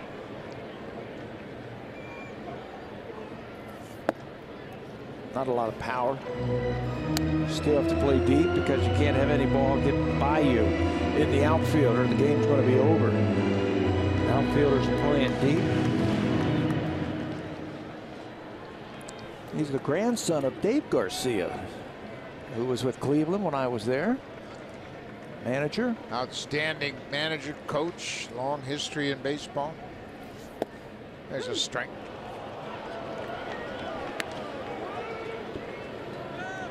The Blue Jays, their longest game of the season was that Friday night game, 13 innings, 5 hours and 36 minutes against the Angels, and they won that one.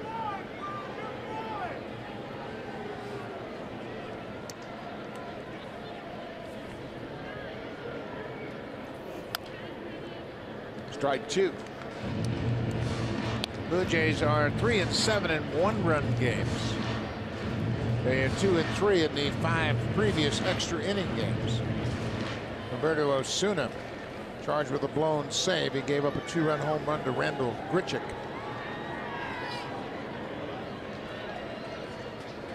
That tied it up at 4-4. Another broken bat base hit to center. Pilar charging hard. Diaz will go first to third. Garcia with the pinch hit single with 2 outs. 2 base hits. Both of them not hit very hard. Broke the bat of Diaz for hit number 1, and then he makes another good pitch right in on the hands of Garcia. Just muscles it into center field.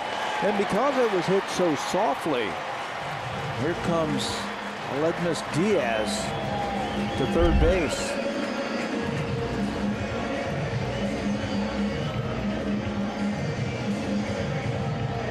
John Gibbons. Interesting. The bullpen is quiet. I think Gibbons is talking about options, who you want to pitch to. Yeah. Yadier Molina, the veteran, has doubled in 4 at-bats today. Or the rookie, Jose Martinez. They might elect to just take the bat right out of Molina's hand and just walk him. Yeah, and that's why Gibbons would come to the mound to deliver that strategy personally. Yep. So it looks like as soon as play is resumed, Brian Honora will send Molina to first. They've got to go. Honora's not really sure. He's asking. Yeah, there Gibby just gave him the signal. Go ahead, let's walk him. Yeah. Let's take the bat right out of his hand. So now Russell Martin will go back out and make sure that Leon understands which set of signs they're using with a runner at second. So the bases are loaded. Jose Martinez started the ball game in left field. He is 1 for 4. Martinez homered Tuesday night in the 7th inning. His first big league home run, a 2-run home run. That gave the Cardinals a lead at the time, and now here we are. 2 outs, no place to put Martinez.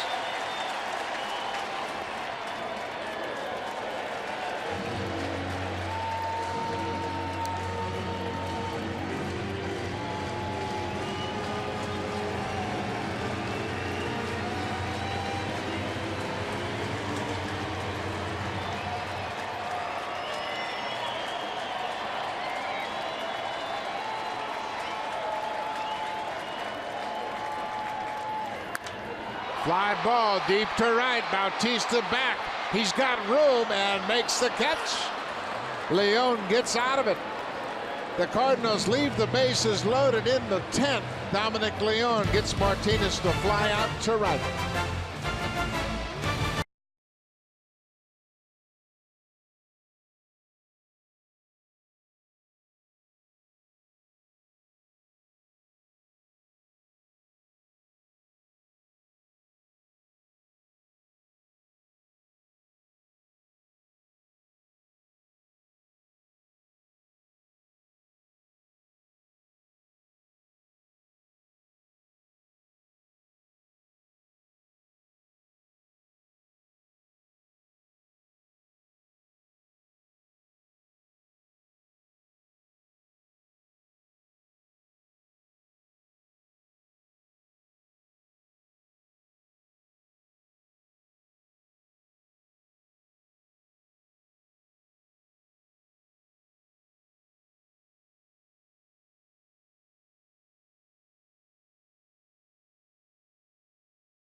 Cardinals will be the youngster Matt Bowman making his 13th appearance. We mentioned Bowman had a long scoreless innings streak snapped on Tuesday. He gave up a run. It was an unearned run as the Blue Jays scored on the air by third baseman. The triple by Pilar, that was the play that Coughlin jumped over the catcher, so he gave up 2 runs in that inning. It took that play to stop that streak. That streak was 19 2/3 innings pitched, scoreless streak. That dated back to September the 6th of last year. He gave up 2 runs on Tuesday to the Blue Jays.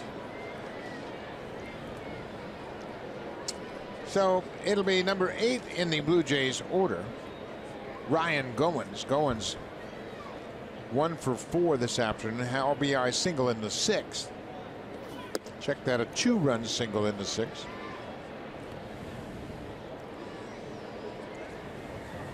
Pitcher's spot is next, and with that, Kendrys Morales has grabbed the bat. He's out on deck.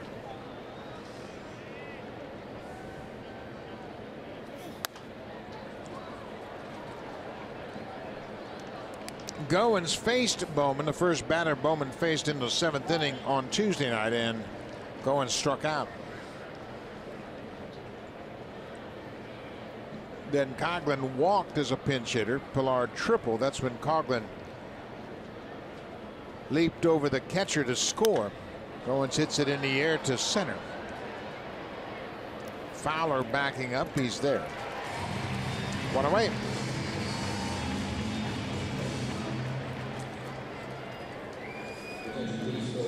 So in interleague play, you don't have a DH, and Kendrys Morales did not start this game. He started the game on Tuesday at first base. In that game, he went 0 for 5 with an RBI ground out. Hit the ball on the ground 5 times. Morales getting his first pinch hit at bat. In these games, you have to be very creative also. So if he gets on, we might see Marcus Stroman again on the bases. What do you think? Yeah, that's a very distinct possibility. If he gets on, Stroman might come into the game as a pinch runner. Marcus scored the game winner the other night after a double. Stroman pinch hit and hit a 1-out double, came around to score on the air by the shortstop. Morales flares it, but that's going to drop foul.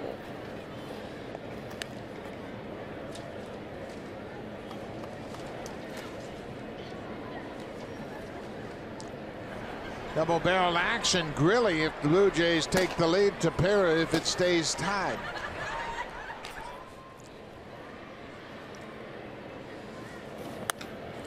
Base hit for Morales. A pinch hit base hit. And comes with 1 out. He is starting to do that a little bit more. They're playing him in the shift, 3 runners on the, or excuse me, 3 defenders on the right side of the infield, and they're pitching him away, trying to get him to pull it into that shift. So he crosses him up and just slaps the ball the other way for a base hit. Comes with 2 strikes. He really went down and stayed on that pitch down and away. They're not running for him just yet. But it'd be interesting if he gets to scoring position to see what the move would be.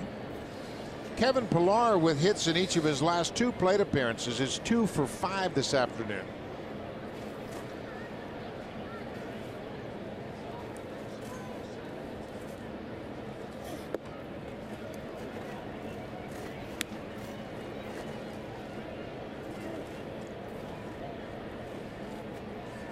Pillar hit the triple off Matt Bowman and went off the top of the wall in right on Tuesday.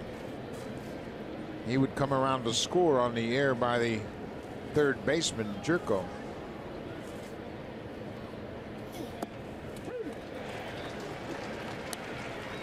A lot of breaking balls from Bowman. Originally a 13th round draft pick of the Mets. He was a Rule 5 draft pick from the New York organization. Fastballs low 90s. And then that good breaking ball.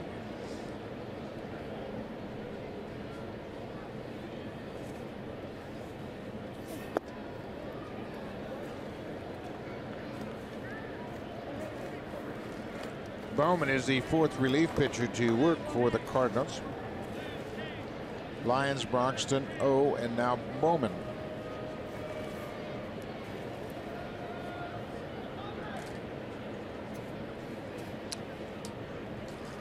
Pillar with the count in his favor. Pulls it on the ground.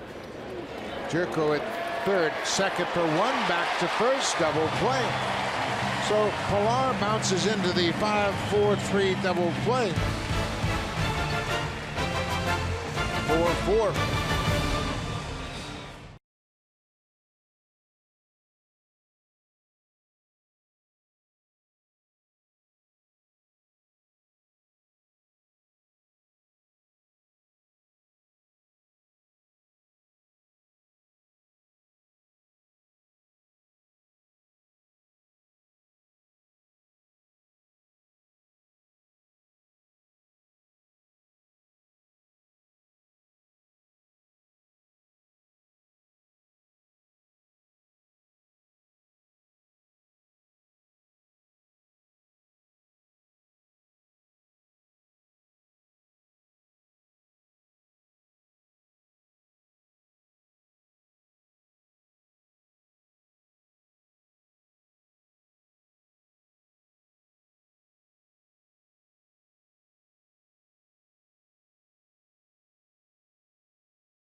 A pitcher will be Ryan Tepera. Tepera pitched well in the game on Tuesday night and ended up with a no decision. He pitched the 11th inning.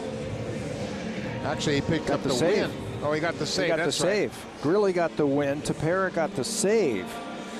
He gave up a leadoff hit, but then retired the next 3 batters. So this is Ryan's 9th game. And now a chance to win the game. If he can hold him right here and Blue Jays score. And this is where they have had a lot of problems this year in these close ball games. 1-run games. They've played 10 one-run games already this season, and they're 3-7. 2-run games, they've won 4. They haven't won one of them, or they've played 4. They haven't won any of them yet. So 3-11 in games decided by 1 or 2 runs. The offense obviously has been down to start the season, so that reflects the fact they played so many 1-run games. And today, the bullpen has allowed all 4 runs to score. Matt Latos was good in his start. So Dominic Leone got out of a bases loaded jam, and now Ryan Tepera. It'll be 8, 9, and 1 for the Cardinals. Remember, Randall Grichuk is in the 9th spot. Grichuk has gone 2 for 2 since coming into the ball game with an RBI single and a 2-run home run.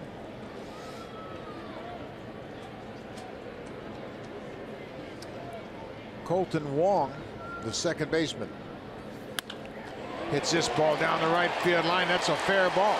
Bautista over to cut it off, but Wong is going to head for third. Here's the throw from Devin Travis. It is offline. A leadoff triple for Colton Wong. There is a lot of area down the right field line. If you can get a ball down into that corner and you can run just a little bit, that is a triple. And that's exactly what Colton Wong does. Turns on that pitch, hits it down into the corner. Jose's got to cut that ball off to try and hold him to that triple, and he does. He gets over there. He knows he's got to get over there and cut that ball off. If it goes off the wall and rattles around, it's a triple for sure. But you can see there's a lot of room down there with the speed of Wong. He's really going to make it easily. Takes a quick look over his right shoulder and says, I can make it to third base, and makes it easily. So it looks like the Blue Jays are going to do what they did already once on this trip. Walk a couple of batters. The Blue Jays used this strategy down in Tampa Bay early in the season in a situation similar to this. In extra innings, they had a couple of intentional walks, and that was with Casey Lawrence pitching. And then Lawrence would eventually walk in the winning run. He walked Brad Miller to end that game. That was on the 8th of April.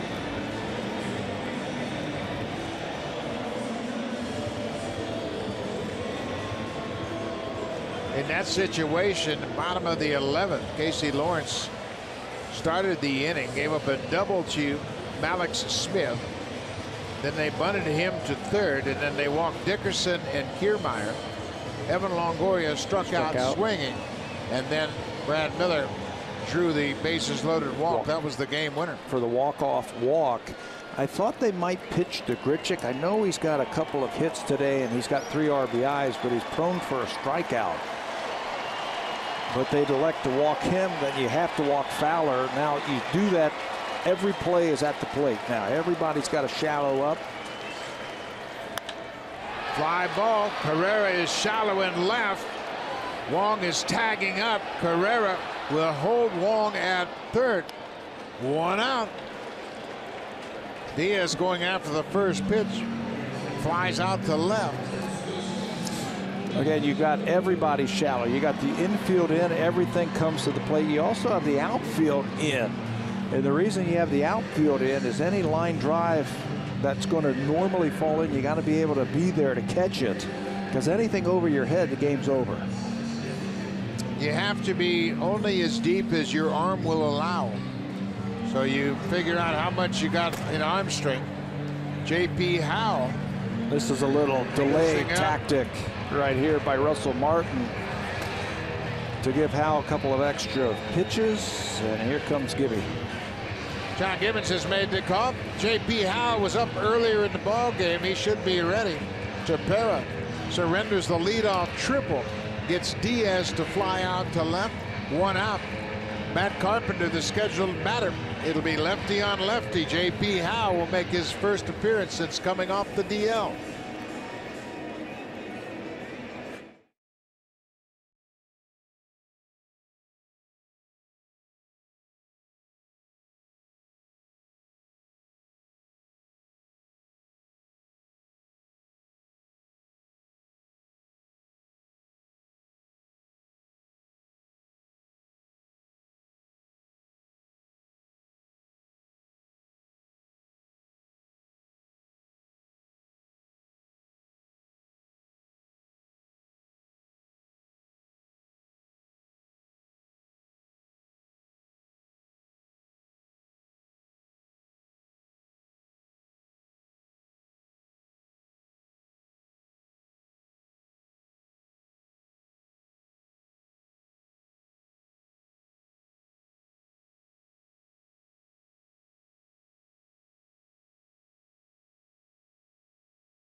Shoulder problems, and he is making his first appearance since being activated. He rejoined the ball club here in St. Louis. He's only appeared in 2 games. The last time he pitched April 7th against Tampa Bay. And in that game, he did not retire a batter. He gave up 2 hits, 2 runs. He also had 2 walks, and you could just tell that something just wasn't right with him.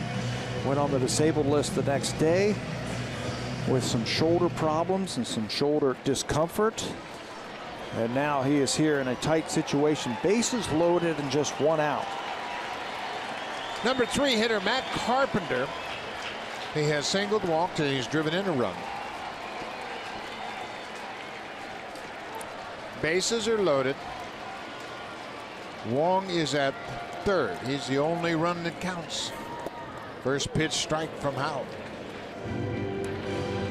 Corners of the infield are coming home on any ground ball.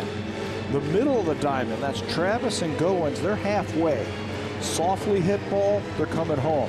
Hard hit ball right at them, they're going to turn to regular double play in the middle of the diamond.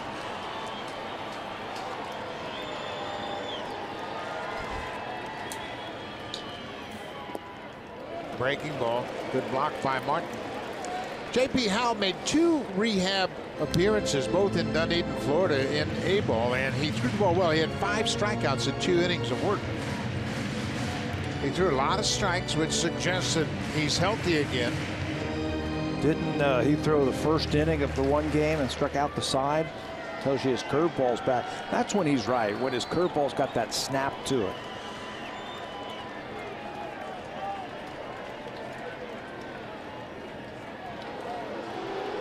J.P. Howe certainly not intimidated by the situation. This is his 534th game. Yeah, he's been in these situations for a long time. I talked to him right after he went on the disabled list the next day, and he said, you know, I hate to do it. I tried to pitch through it. I'm with a new team. I wanted to impress my new teammates. I didn't want to have to go on the disabled list, but I'm not doing my guys any favors going out there the way I felt.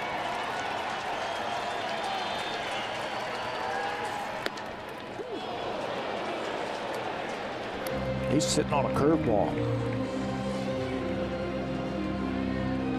J.P. Howe turned 34 years old on Tuesday.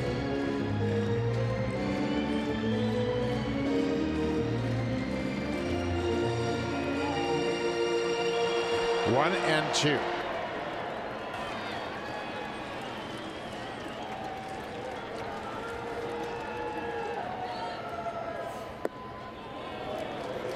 Breaking ball, he wouldn't chase. I think he's looking for it. They've thrown 2 fastballs right down the middle, and he's taken both of them. Can he afford to look for it with 2 strikes? I think he can. I think he will. He's a good hitter up there.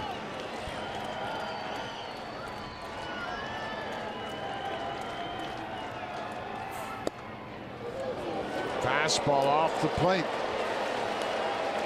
Full count, no place to put it. Colton Wong with the leadoff triple. And then a couple of intentional walks, loaded the bases. Diaz flied out to left for the first out of the inning. 3-2.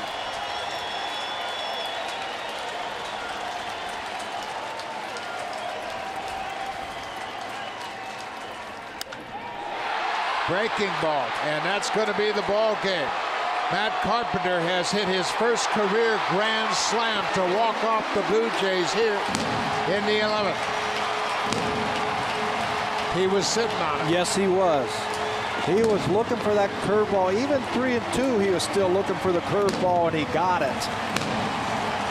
And the St. Louis Cardinals come all the way back. They were down by 4 runs. They end up winning by 4 runs. All the runs came off the Blue Jays bullpen this afternoon. Matt Carpenter with his first career grand slam. His 3rd home run of the season. He had a 5 RBI day, and as soon as he hit it, he knew it was gone. A disappointing finish to this ball game. We'll be back with you a little bit later. Game 2 of the split doubleheader. Thanks for watching. Stay tuned. Now time for Tim and Sid.